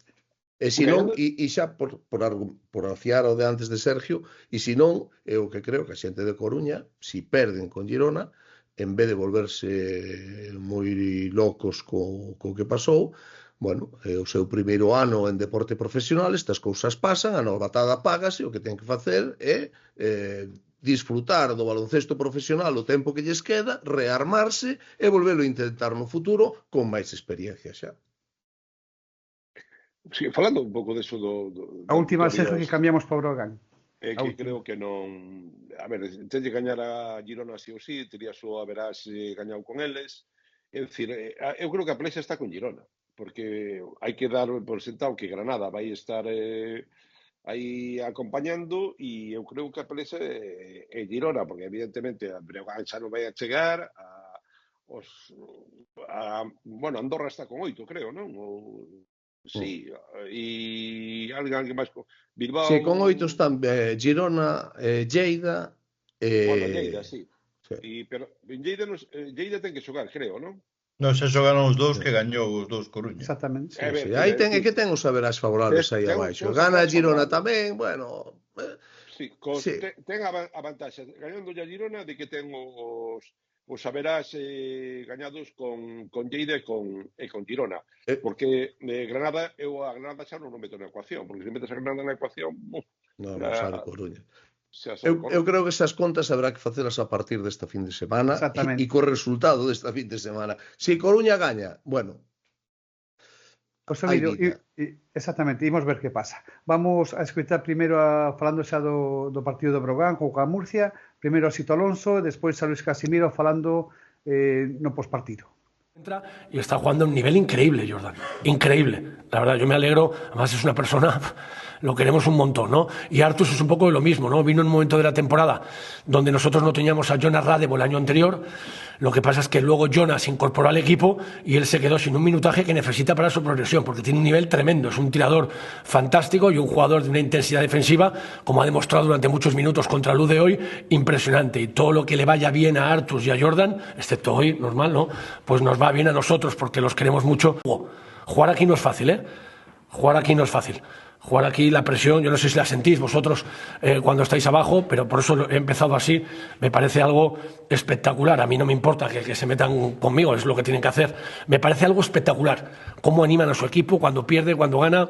Un ejemplo, la verdad, muy bien. Ellos yo creo que han impuesto el estilo que querían ellos, desde la defensa, con mucho contacto, y nosotros hemos tenido que, en ese sentido, no jugar nuestro baloncesto como nos gustaría, y pasarnos más el balón como nos gusta pasarnos. Las sensaciones y nuestro presente de hoy decía que pudiendo ganar adelantábamos a Lucan Murcia, o sea que podíamos soñar con muchísimas cosas. Entonces tenemos que ser conscientes de lo que hemos hecho, del camino que llevamos andado, pero bueno, poner los pies en el suelo y sabiendo que tenemos que vivir nuestro presente. Nuestro presente era hoy para poder competir y ganar este partido. No lo hemos hecho así. Nuestro presente pasa por el siguiente partido, el trabajar durante la semana bien y recibir a Baskonia pues con otra vez ya habiendo reseteado y estando otra vez pues eso, con la ambición intacta para poder competir otro partido. Bueno, Sito é moito Sito. Eu gustaríame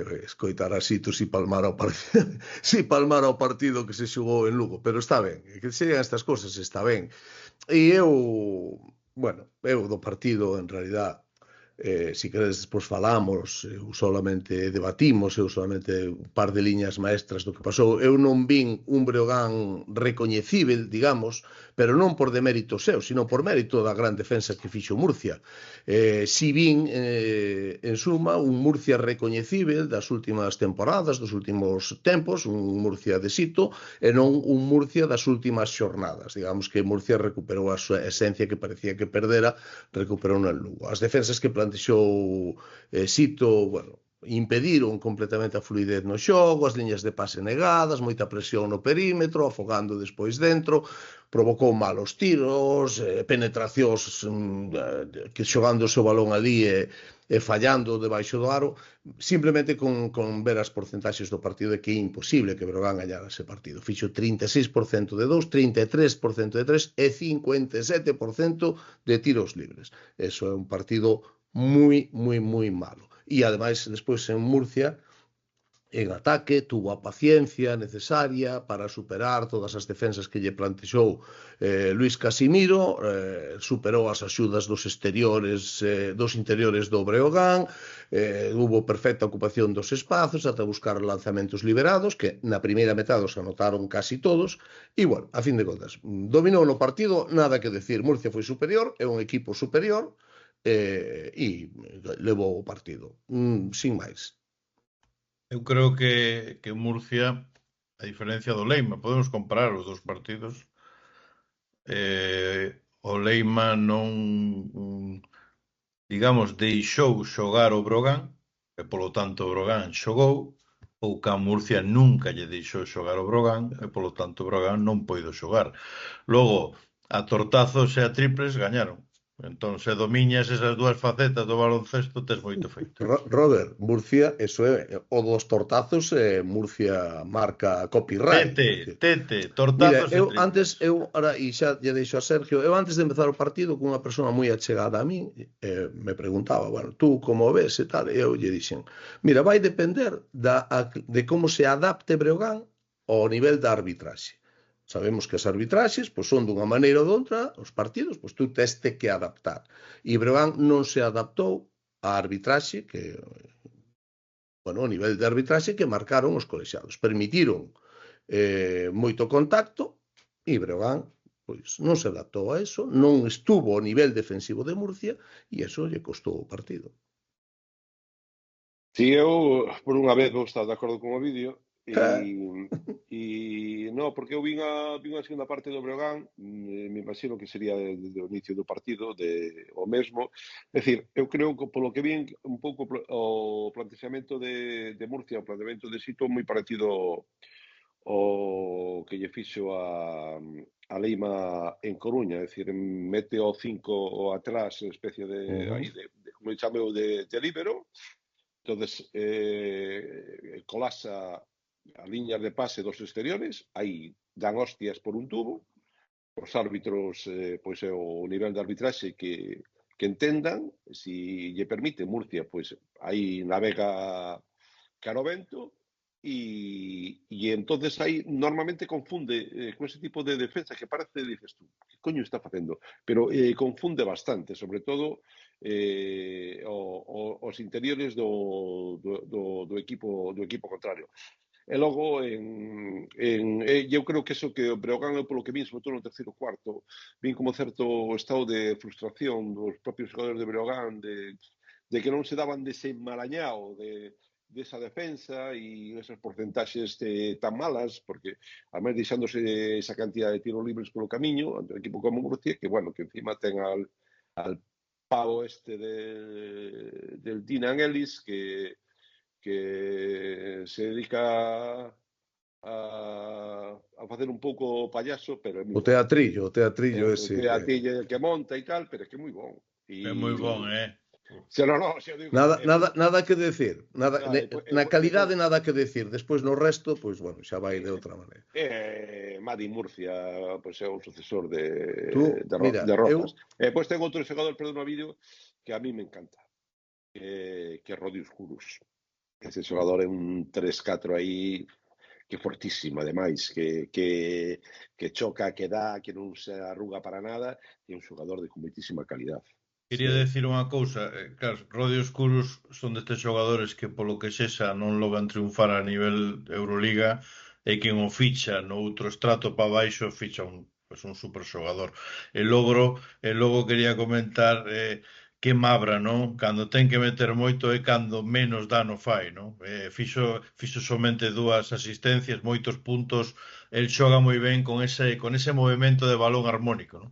Sí, pero tú date conta que fixo moi poucas asistencias, pero é que Breogán, estaba mirando o dato ahora mismo, deu 8 asistencias no partido. É que non houbo, as liñas de pases estaban totalmente negadas, ou ben a paus, ou ben porque a defensa era moi boa. E despois Rodion Kurucs, a verdade é que meteu, pero tirou moi liberado. Breogán ten un problema que xa arrastrou no partido de Coruña na posición do 4. Vila e Nakic están mal, pero están mal en ataque, están mal en defensa.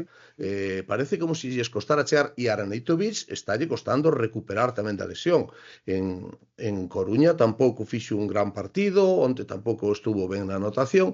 Bueno, o equipo sufriu, e sufrir a Murcia, cando Murcia está ben, sufre todo Dios. Murcia se meteu o ano pasado nos finales de Liga con este baloncesto que pudo facelo e lle serviu para entrar aí. E agora levaba unha marcha moi irregular nesta temporada, pero a Lugo chegou e fixo o baloncesto que quería. Bueno, pero non puido estar, ou non soubo estar ao nivel de intensidade e de agresividade que se marcaba no partido por parte dos colexiados, e o Breogán sacaron do campo a gorrazos. Bueno, tan lexítimo como que é o que decidiron os árbitros que era como se tiña que xogar. No horizonte, Baskonia, non? Bueno, distinto xogo, non? Claro, ese xa é outra conta. Quer dizer, Baskonia non é un equipo precisamente que sexa moi agresivo na defensa, pero fixo un partido, eu estuve no Buesa vendo o partido da primeira volta, non é un equipo excesivamente agresivo, bueno, vaille mellor o xogo do Breogán, bueno, Atix xa estará para xogar ese partido, entonces, bueno, poden cambiar as cousas, esperemos que os 4 estén a outro nivel, esa será outra historia. Eu creo que ten máis chance, e isto xa o dixen antes de xogarse o partido contra Murcia, creo que o Breogán, polo sistema de xogo que ten máis chance contra Baskonia, con ser mellor equipo para min, que con Murcia. Que silencio. Sentencia tremenda esta. Pero o vídeo, esto un laude total. Total. Se vos parece, para ir rematando, podíamos falar, se queredes, do récord que fixo onte, non? Bueno, antonte o Unicaja, con nada máis e nada menos que 23 triples nun partido. E encima, perdeu. Pero fallou a 24. Exactamente. Amigo. Esa é a lectura. Que gran verdade del Pol. A primeira que dixo na súa vida del Pol. Que gran verdade. Fallou a 24. Eu vin o partido... desos partidos foi un partido espectacular, ¿no? Que pudo gañar calquera, e sí, foi un equipo destos a tumba aberta con 2 equipos pois atacando e facendo un baloncesto moi bonito.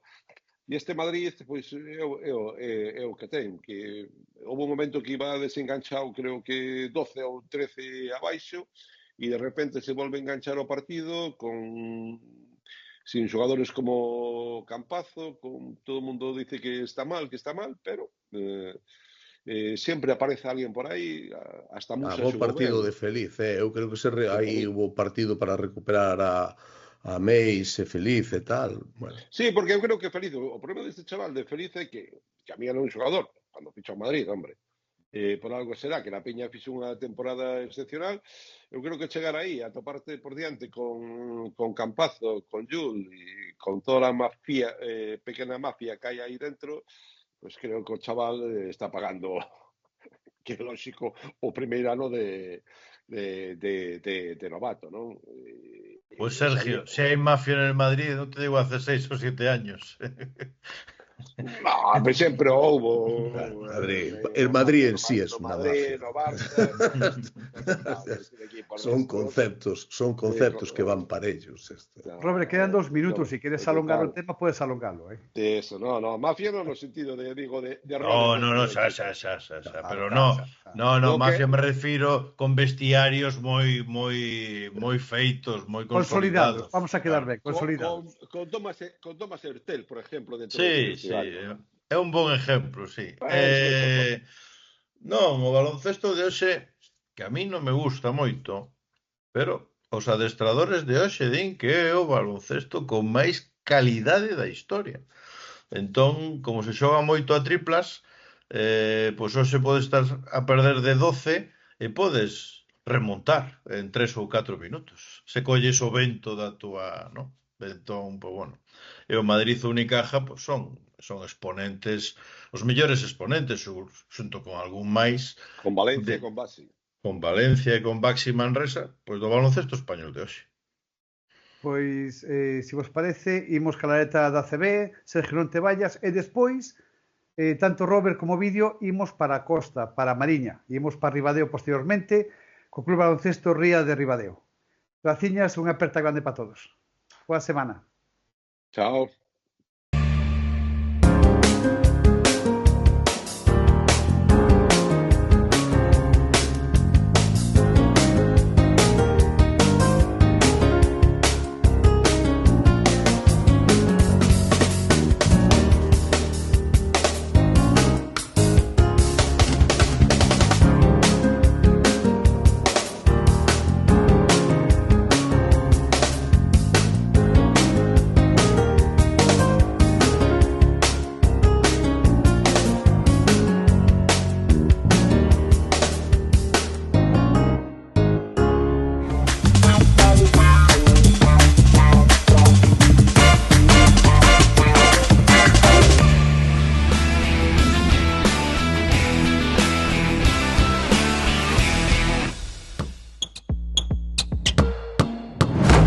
Pois continuamos ca actualidade tamén de Primeira Federación.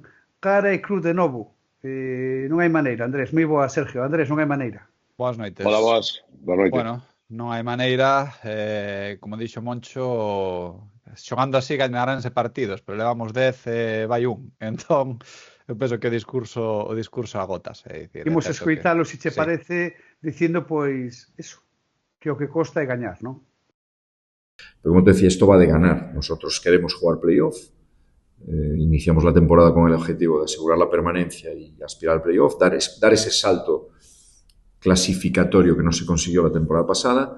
Y bueno, estamos ahí, depende de nosotros, ¿no? Yo te diría que jugando así seguro que vamos a ganar más partidos, pero la verdad es que en la segunda vuelta hemos jugado bien varias veces y no hemos ganado, ¿no? Y obviamente esto tiene un coste grande, un peso importante en la confianza del equipo. Bueno, pues cuesta más a los jugadores.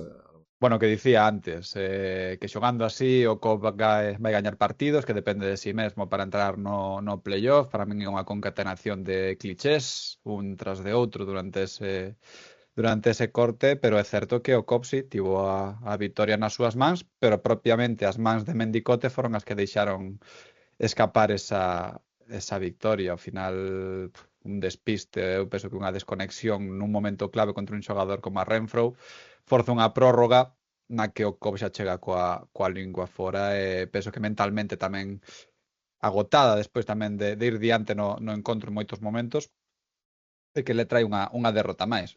Que depende de si mesmo para xogar o playoff? Home, pois sí. Que é decepcionante verse nesta situación despois de estar tan arriba? Pois tamén. É que penso que vai ser complicado xogalo porque este COP é un COP de cara e cruz, é dicir, contra o Betis moi ben, contra Movistar moi ben, pero despois ten esas desconexións de Morón, que sí, que non van volver a pasar, o de sempre, pero o resto de equipos tamén xogan. Entón, bueno, a realidade é que o COP agora mesmo está no límite de mellorar esa situación da pasada tempada. Sergio, faltouche saltar do sofá, non? Para coller tío balón. Sí, eu vi o partido e debe unha gran non decepción, non? Porque a mí o Cono nese partido non me decepcionou, non? É increíble como un xogador como Mendicote pois cometa ese erro, porque é un erro de quizás de concentración ou de pensar que xa ten o balón asegurado e é que é tremendo como lle rouba o balón en Renfro e a solta contra a tabla para, en cuanto pataron o partido, pois evidentemente xa Sabían que iban a perderlo porque cuando está nesa dinámica aí e tes o partido gañado e nesa dinámica perdedora na que está ante un equipo como un Betis xogando na súa casa, pois o normal e o previsible é que perdas. Eu creo que o COP está acusando moitísimo a falta de Moncho López no banquiño. 5 partidos son moitos partidos. Eu outro día por vin algún momento, aínda que me imagino que estará conectado cos seus axudantes, pero aí eu vin algún momento en que botei en falta pois parar o partido pois con un tempo morto, e determinadas situacións que non é o mesmo estar comunicando, non sei onde estaba situado, que estar vivindo a pé de pista, o contacto cos xogadores, o poder falar cos xogadores, ver a cara, ver como están, ver o seu estado de ánimo, ver o seu estado físico, eso influye. Un partido, pois, o podes levar, o podes solventar, pero 5 partidos son moitos partidos, ademais contra rivais pois de entidade, pois pillaron a Obradoiro, pillaron a Estudiantes, pillaron a Betis, e eu creo que a función dun adestrador como Moncho é fundamental nun equipo como Club Baloncesto Ourense, tendo en conta, ademais, tiña certa información de que creo que nos axudantes pois non hai, creo que demasiada confianza, non estou dicindo nada de que non sean bons adestradores e sean capaces de dirixir o partido, pero isto xa sabemos de que vai e como vai, que é unha pena o de COP, porque ademais plantaronlle cara ao Betis, que eu sigo dicindo que de cara aos posibles cruces de por arriba mirando ao Obradoiro, eu prefiro a Betis, ainda con cancha en contra, con factor cancha en contra, que a Palencia, non? Porque vexo un Betis que, sí, evidentemente, ten xogadores como Renfro, ten xogadores como Benítez, pero é un equipo que creo que é gañable, o demostrou a Ourense. Ourense con un pivot, o vera gañado, eu creo que é fácil o partido, tal como estaban por fora, especialmente Sergio Rodríguez, algún momentos de Brito e tal. Pero Gil, os despistes defensivos son tremendos, é dicir, non sabe, eu creo que hai momentos que se perde, non sabe onde está na pista, e ten un físico privilexiado. E despois, como se o nome, algún Sipe, eso sí, vas a mirar os números e son espectaculares, porque creo que fai 15 puntos e 15 rebotes, ou unha cousa así, son espectaculares números. Pero hai nos momentos quentes do partido, nos momentos de que incluso Club Baloncesto Ourense podía romperse con certa diferenza, fallou, non sei se foron 3 ou 4 canastas debaixo do aro, pero solo, É o que falábamos outro día, algún Sipe un xogador que 18 rebotes fixo, que é unha barbaridade, é un 15-18. É certo que produce moito nese sentido, pero despois non é un anotador, é dicir, esos 15 puntos son unha anécdota positiva, pero é certo que non é un xogador o que diste, Sergio, non é un pivot dominante na competición que lle das o balón a 2 metros do aro e pa dentro, non, é un xogador, pois, bueno, quizá de rachas. E despois, o que tamén comentaches, a mellor noticia, o bo partido de Sergio Rodríguez, que penso que é moi positivo, creo que meteu 6 triples neste partido. 6 de 7 ou 7 de 8, unha barbaridade. Entón é a noticia positiva. Como contrapunto, pois o partido discreto de Anem Moody, é dicir, nunca se dan as situacións correctas, nunca se alinean os astros para lograr unha victoria. Que sucede? Que eu penso que a xente estáse a cansar un pouco do discurso. É dicir, o discurso de se xogamos así, se facemos as cousas así, sí, bueno, se facemos as cousas así, pero non chega. É dicir, ainda que os rivais sexan moi bons, tanto vai o cántaro á fonte que algunha vez ten que romper, non? É dicir, neste caso nunca rompe, porque sempre estás competindo cos equipos grandes, cos equipos importantes, pero ao final unha prórroga contra Estudiantes, unha prórroga contra Betis, non, a dinámica non é boa, é dicir, non, cando ao principio de tempada contra Alicante gañouse unha prórroga, foi unha prórroga surrealista e co todo o que pasou, agora non sai, entón haberá que buscar solucións. O mellor é o que di Sergio, non está Moncho no banquillo, falta un punto de autoridade, quizáis, ou de experiencia a hora de xestionar un partido, porque por moito móvil que se utilice ou por moita tablet que se utilice, o non estar non é o mesmo. É como se te botan unha bronca por teléfono cando estás traballando, non? Apartas así o teléfono e dis, bueno, pois que vaya pa diante, pero non é o mesmo. Sergio, Andrés, se vos parece, para rematar co Ourense, imos falar o que está na rúa, non? Esa nova indumentaria de cor azul, que che parece? Como é o tema, Andrés? Conta. Está indignado, Andrés, está indignado. Podes contar, veña, como se foran os árbitros. Podes contar igualmente. Bueno, podemos falar dos árbitros co partido do Betis. Deixa, que non dá tempo. Pois pareceme un tiro no pé. Sinceramente, mira que son covista enfermo, teño afinidade polo Brogan, fun socio do Brogan, pero cada un ten que ter a súa identidade. Entón, o Brogan é celeste, o Cove azul oscuro, o Obradoiro xoga de branco. Non ten sentido facer unha equipación azul celeste, ainda por riba que no copy das redes sociais digas que é azul como o Brogan. Que pretendes? Enfadar o afeccionado que xa ven queimado dun 10 ou que provocas? Faz unha votación e que xa non podes abrir unha votación ao público na que lle permitas a xente votar azul celeste, porque quen sabe se votou toda Galicia menos Ourense para que fose azul celeste, sendo mal pensado. É dicir, para min a nivel de marketing é unha tolemia. Eu cando vi pensei que era unha broma. Pero entón, por que non volven as cores de... Eu acórdome de Club Baloncesto Ourense cando era na CB, que creo que era amarelo azul. Azul e amarelo, sí. Estou vendo a Nacho Suárez. Sí. Esa e tal. E despois, antes falábamos, Andrés, que creo que con Coren, por tema publicitario, era... Sí. Branca e vermella. Blanco-vermello, non? A cuestión é que aquí abriuse unha votación nas redes sociais, no Instagram do Club Ourense Baloncesto, na que se daban 3 opcións. Azul celeste Brogan, surrealismo, verde Boston Celtics, ainda non sei se é peor, e despois branco e vermello, Coren Ourense de toda a vida.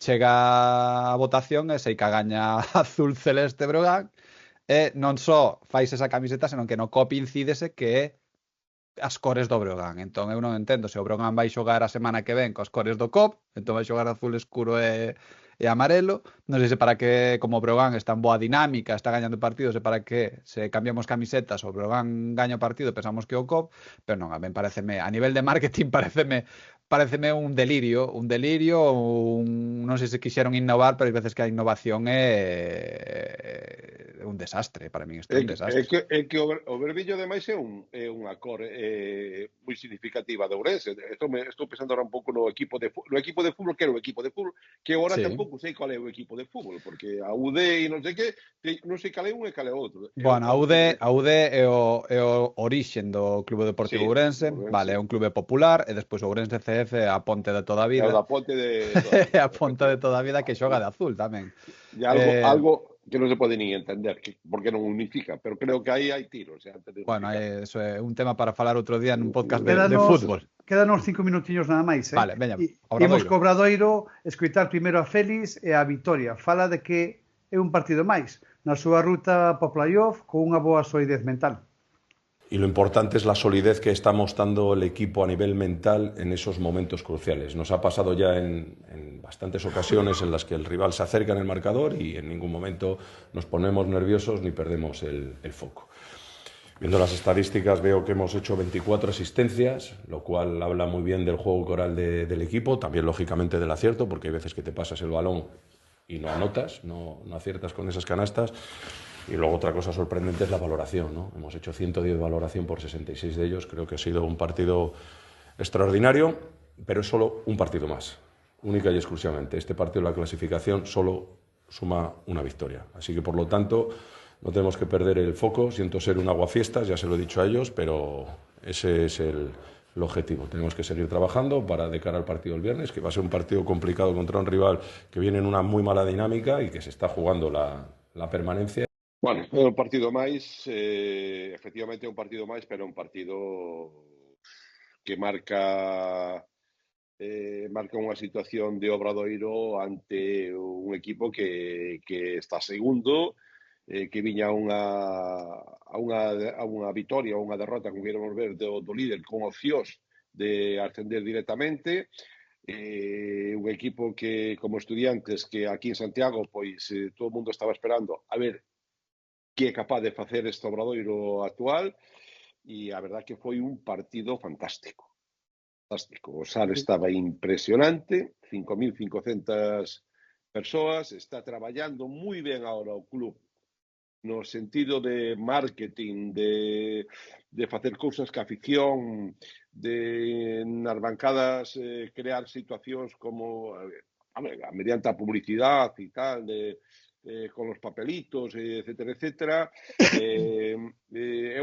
Mira que, sobre todo aquí no faladoiro que temos na sede en Santiago, lle demos leches hostiazos por todos lados ao club en determinados momentos, e agora eu debo recoñecer que neste aspecto están facendo moi ben, e iso veise despois na pista, a xente está contenta, sobre todo porque o equipo está gañando, e o equipo nestes momentos por dentro é moi forte. É un equipo con Brocianski e Balvin. Balvin está nese, como el di, o importante empeza o 9 de maio, e Balvin, pero eu creo que a ese 9 de maio hai que chegar con un equipo xa conformado, e agora está claro, Félix Alonso dixo un par de rodas de prensa que quería ter os 14 xogadores pois implicados, que algún día un xogará menos, o outro xogará máis e tal, pero a realidade eu creo que a outra, a realidade é que se ten outro día xogou prácticamente con 9, porque Álvaro Muñoz ainda non está totalmente recuperado desa lesión en Cantabria e xogou moi pouco. Xogadores como Millán Jiménez e Héctor Galán, que xogou moitos minutos, por exemplo, en Ourense, non xogaron ni un minuto, ni un segundo. Entonces hai un quinteto aí xa con Fallano, Barceló, Davidson, Vladi Brocianski e Balvin, que o quinteto logo, pues Sergi Quintela e todas esas rotacións que está facendo, que son xogadores que son importantes. Nacho Varela fixe un gran partido, non sei se era porque xogou contra o seu equipo, porque tiña a Glenn de diante, pero por dentro, si Brocianski non é egoísta, no sentido de que cada vez que recibe, se ve que non pode e tal, sacar, xogar 2 contra 2, cos tiradores que ten o Obradoiro. Si Davidson dá entendido o seu papel e non se frustra, si cada vez que mira para o marcador e cando ve que leva só 2 puntos e non se obsesiona, un tirador excelso, o Davidson, además é un gran defensor, que é un tipo además moi forte, non? Entonces, aí o equipo sí está moi ben. Depois, o que falaba antes Andrés dos árbitros, os árbitros hai que matalos. Digo en sentido figurado, que nadie me coña. Digo, porque eu creo que nesta liga, incluso na CB, pero na LEP, Kevin Magey tería problemas para xogar ao poste baixo. Sí, é imposible. A día de hoxe é imposible. É imposible. Un tipo como Brocianski, que a mí me encanta verlo, me encantan ese tipo de xogadores, Brocianski, como no seu día Julevich, que agora xa se apartou, xa se vai tal, este tipo de xogadores. É unha delicia ver os movimentos de pés. Bueno, pues o tío Brocianski saiu a veces que se llevía pois a barriga, non? Enganchado pola camiseta e non pitaban absolutamente nada. Denle paus por todos os lados. E o árbitro de lado digo, pero por favor, tens que favorecer. Nun arbitraxe normal, Brocianski, eu creo que hubiera ido tiro libre 20 veces. Digo Brocianski porque é un xogador aí excepcional.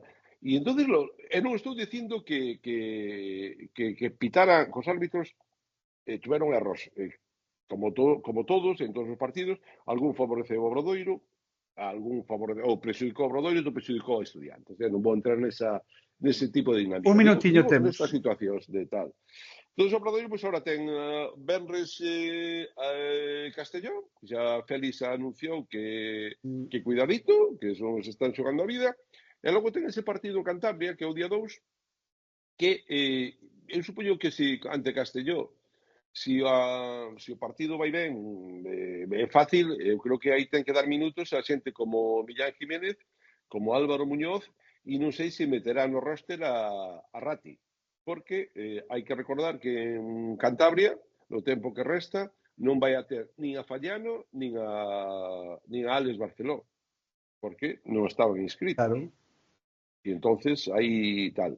E ao marxe de Ourense e do Obradoiro, comentar que Fuenlabrada está con problemas, está con bastantes problemas Fuenlabrada, de feito leva 2 partidos seguidos perdendo, e por ver como queda a situación de Fuenlabrada, porque creo que hai bastantes problemas aí. Andrés, 20 segundos, non temos Nada. máis. Como a can Fraco Tollo son pulgas, pois o sábado chega a Burgos. Entón, nada, pois se tan San preto Pablo, estamos da vitoria, pois supoño que chegará esa vitoria ante un dos equipos grandes da competición que fai falta. Sobre todo, non tanto para o plantel do COP, que evidentemente sí, senón tamén para a afección que últimamente en casa está vendo moi pouquiño, entón precisa axuda. Imos, Sergio, imos, Andrés, pa unha zona idílica de Galicia, imos pa Mariña, co Club Baloncesto Ría de Ribadeo. Gracias por estar connosco, unha apertiña como sempre, e moita sorte ao Obradoiro e a Ourense este finde. Hasta logo, Guiño. Vale, hasta logo.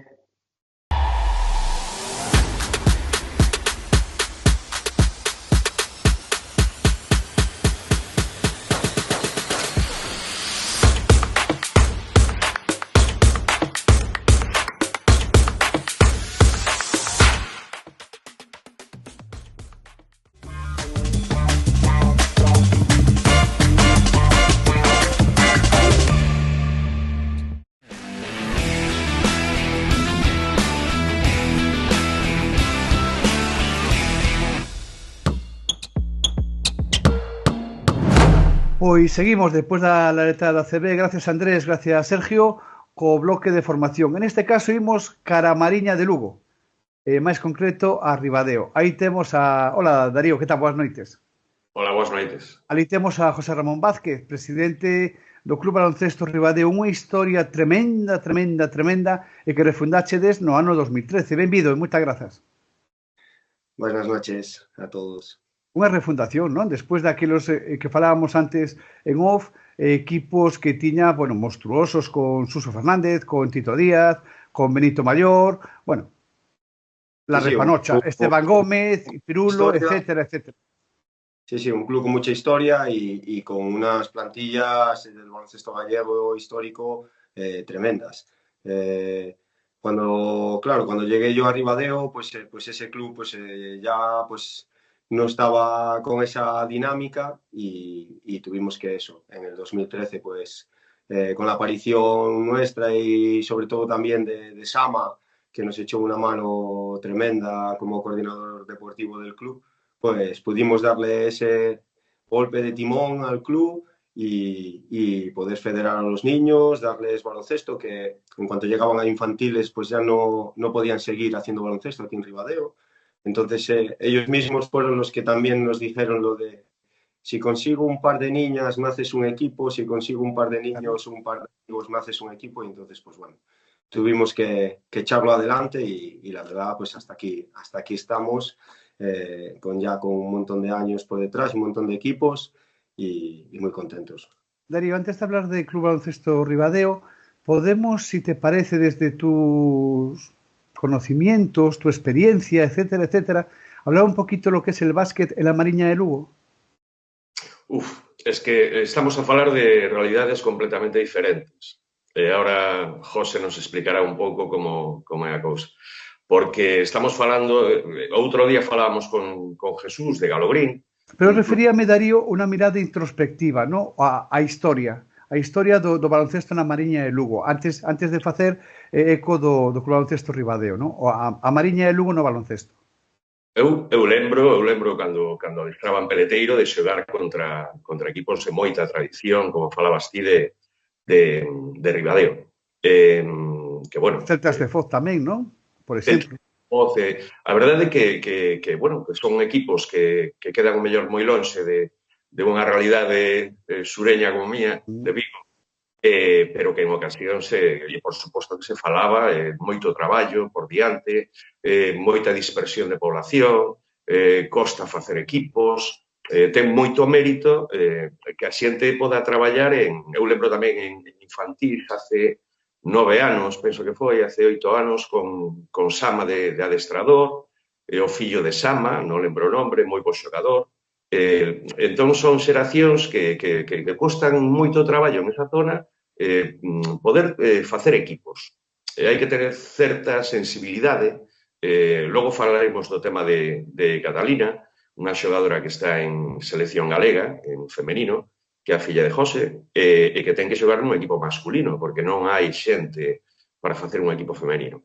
Entón, é unha realidade completamente diferente que ten moito mérito que en esa zona podase traballar para facer un clube e uns equipos. Esa realidade, neste intre, vémola directamente no Club Baloncesto Ría de Ribadeo, non? Cos de 5 licencias na actualidade, 5 adestradores, e un perfil que, se che parece, o noso mestre Darío vai no poñer ahora en valor. No, o que estaba a falar é que José ten moito mérito do traballo que está facendo, ser presidente adestrador nun clube pequeno. Comentaba que falábamos outro día de macroclube como é de formación Galogrín, de senior, as escuelas, babies, 470, 480 fichas. É unha realidade completamente diferente, non? Entón, eu quería preguntar a José, bueno, o seu traballo, cantos equipos ten, o modo de adestrar. Ten unhas instalacións increíbles. Dende a Federación Galega estivemos de visita, José nos presentou, nos enseñou os campos de adestramento, unhas pistas increíbles, todo a man, os 2 pabellóns reformados, é unha maravilla. Entón, eu quería que José explicara un poquito o seu clube, cantos equipos, como adestran, a colaboración que ten de adestradores, porque os clubes os moven os adestradores, o traballo da directiva, por suposto. Pero quería, José, explícanos un poquillo como o clube, as edades que traballades. Bueno, nosotros en principio, aparte de ser un club de baloncesto, pues funcionamos como escuelas municipales. El concello pues saca deportes y los niños de aquí de la localidad se pueden apuntar. Entonces, hay algunos niños que están apuntados. Actualmente, pues a lo mejor estamos ya sobre 110, 120 niños en funcionamiento en el club, que para ser en un pueblo tan pequeño, como tú dices, y tan diversidad y con esa, entre comillas, discriminación geográfica que estamos aquí en una esquinita, pues estamos muy contentos. Después hacemos la parte de club, digamos, como la parte federada, donde los niños que ya ven que quieren competir y que quieren tener su partido de fin de semana, pues es donde sacamos los equipos, que actualmente tenemos 5 equipos en competición, y de lo que estamos muy contentos es que el año pasado fuimos capaces de sacar, después de muchos años, un equipo femenino, que vemos que también no podemos, somos un club de base, un poco también por obligación y por gusto también, porque solo nos gusta estar, digamos, un poco con los niños, hacer niños de pabellón, hacer que cuantas más horas estén en un pabellón y un balón debajo del brazo mejor. Pero nos complica después hacer un senior o un referente, porque en cuanto acaba junior, pues los niños se van a las grandes ciudades a estudiar y entonces es muy complicado mantener un equipo senior que pudiera ser un referente. Entonces, eso pues lo compaginamos un poco con traer eventos para que los niños y niñas de aquí del pueblo pues tengan sus referentes. Y últimamente apostamos los 2 últimos años por el baloncesto femenino.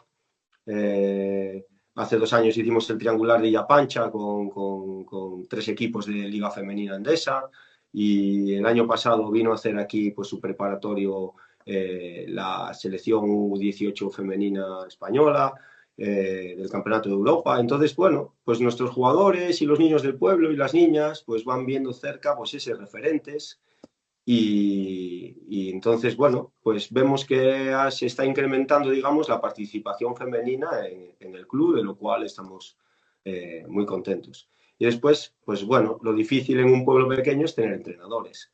Entonces tienes que ir engañando un poquito pues a antiguos jugadores. Tenemos a Ana Lombardero, que es una antigua jugadora del club, que estuvo hasta que se fue a estudiar en el club desde pequeña y que sacó la titulación y nos está echando una mano sobre todo con la parte de escuela. Y después, bueno, pues padres, antiguos jugadores que les vas diciendo, pues bueno, échame una mano para que tu hijo pues pueda tener un equipo. Y entonces, bueno, la verdad, pues funcionando así, pues estamos consiguiendo pues que el club vaya bien, que estamos muy contentos, que aparte, pues como comentabas, tenemos una muy buena generación, sobre todo en alevín y digamos en minibásquet y estamos muy contentos de cómo vamos funcionando. Bueno, estades participando en Liga Galega co equipo de minibásquet, onde está xogando Catalina. Tamén estamos botando un ollo a Andrea Graña, que é de primeiro ano, bueno, que promete, promete. E nada, e quería tamén comentaras, porque eu sei do equipo alevín, porque é o que máis sigo, pero que outros equipos, que outras categorías traballades no clube? Bueno, nosotros actualmente tenemos un cadete mixto de segunda división, tenemos un infantil femenino y después tenemos pues ya todo hacia abajo, tenemos ya es donde está el grueso grande ahora actual del club, porque muchas veces vemos que pues hay veces que tienes pues esas parones generacionales que no sabes a qué deporte se dedicaron dentro del pueblo, porque dices, pues no tengo ningún niño de este año, no tengo ninguna niña de aquel año.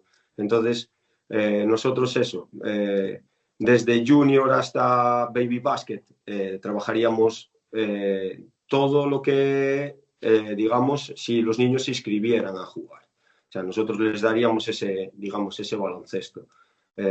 Y actualmente eso, tenemos un cadete, un infantil, 2 minis, uno que juega en gallega y uno que juega en segunda, un benjamín y el baby basket y la escuela de baloncesto. Está bien. Porque eu estaba falando antes do tema de realidades diferentes, porque en outros clubes que estamos falando con eles, vosotros tedes 75 licencias aproximadamente, non? En outros clubes poden facer, por número de adestradores que ten no clube, poden facer unha labor de captación nas escolas, nos institutos, etc. Eu supoño que vosotros tedes 5 adestradores, supoño que será complicado o tema de captación, teredes que facer máis portas abertas, escolas deportivas, a porta de entrada. Como é o proceso?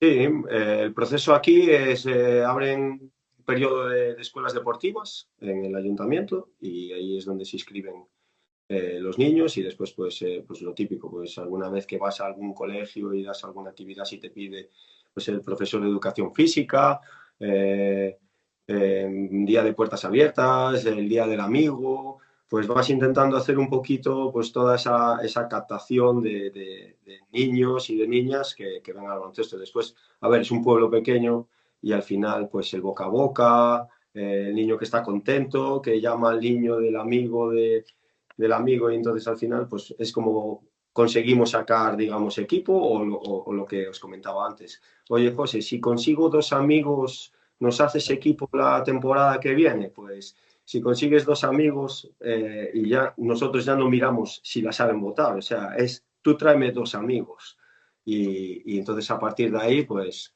empezamos a trabajar y sin, ya te digo, sin ningún miramiento de pretensión en una clasificación, en un partido, en una anotación. Nosotros lo único que queremos es que los niños tengan cuantos más horas de baloncesto, mejor.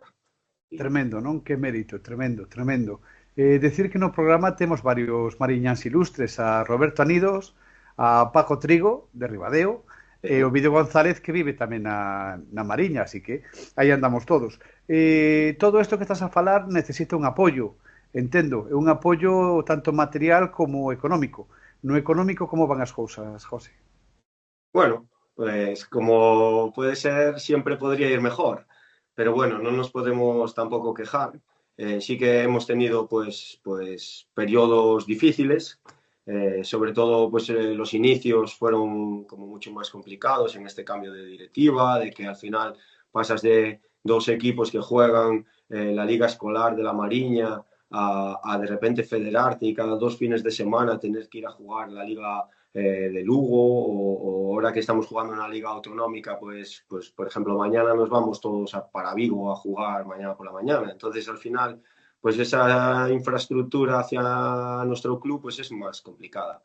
Sí que tuvimos patrocinadores que nos ayudaron mucho, sobre todo en los inicios, que el Hotel Bouza y el B1 nos ayudaron sobre todo pues, a poder despegar como club, porque eso, de 2 equipos escolares a 9 equipos, 11 grupos de trabajo, un coordinador deportivo, pues si no llegan a estar ahí no lo habríamos podido conseguir. Pero bueno, desde que conseguimos un poco de estabilidad, el Concello de Ribadeo nos ayuda muchísimo. Además, en todos estos proyectos que voy llevando, de que si selección española, que si triangular, que si a ver si puedo traer esto, que mi cabeza muchas veces no para todas estas cosas. Y ellos, pues la verdad, siempre están ahí ayudándome, Diputación de Lugo y Xunta de Galicia. Y bueno, también sabemos que no hay empresas grandes en Ribadeo y que muchas veces es siempre estar sangrando a los mismos, al pequeño comercio, al pequeño restaurante, al hotelito. Y muchas veces me dicen, oye, José, ¿por qué no nos pides algo y tal, que algo te podemos dar? Y yo les digo, pues mira, cuando realmente lo vaya a necesitar, lo que quiero es tener esa puerta abierta. Y ahora mismo, pues, somos capaces de autogestionarnos y no andar sangrando a la gente. Pues, por ejemplo, este año, pues, que tenemos ahí en el retrovisor, pues a lo mejor poder ir a Campeonato de España de clubes, que para nosotros sería algo histórico, y que lo tenemos ahí un poquito en el retrovisor con este mini de autonómica, pues a lo mejor para ese desembolso de dinero de poder llevarlos a Córdoba y todo eso, pues tendré que llamar a esas puertas y la verdad que sí, que estamos contentos del apoyo que tenemos. Darío, falamos de Catalina. Catalina, sí, Catalina, unha jugadora que lo está facendo moi ben, está facendo moi ben na selección. Bueno, está xogando nun equipo masculino que está moi ben. Mañá iré a verte.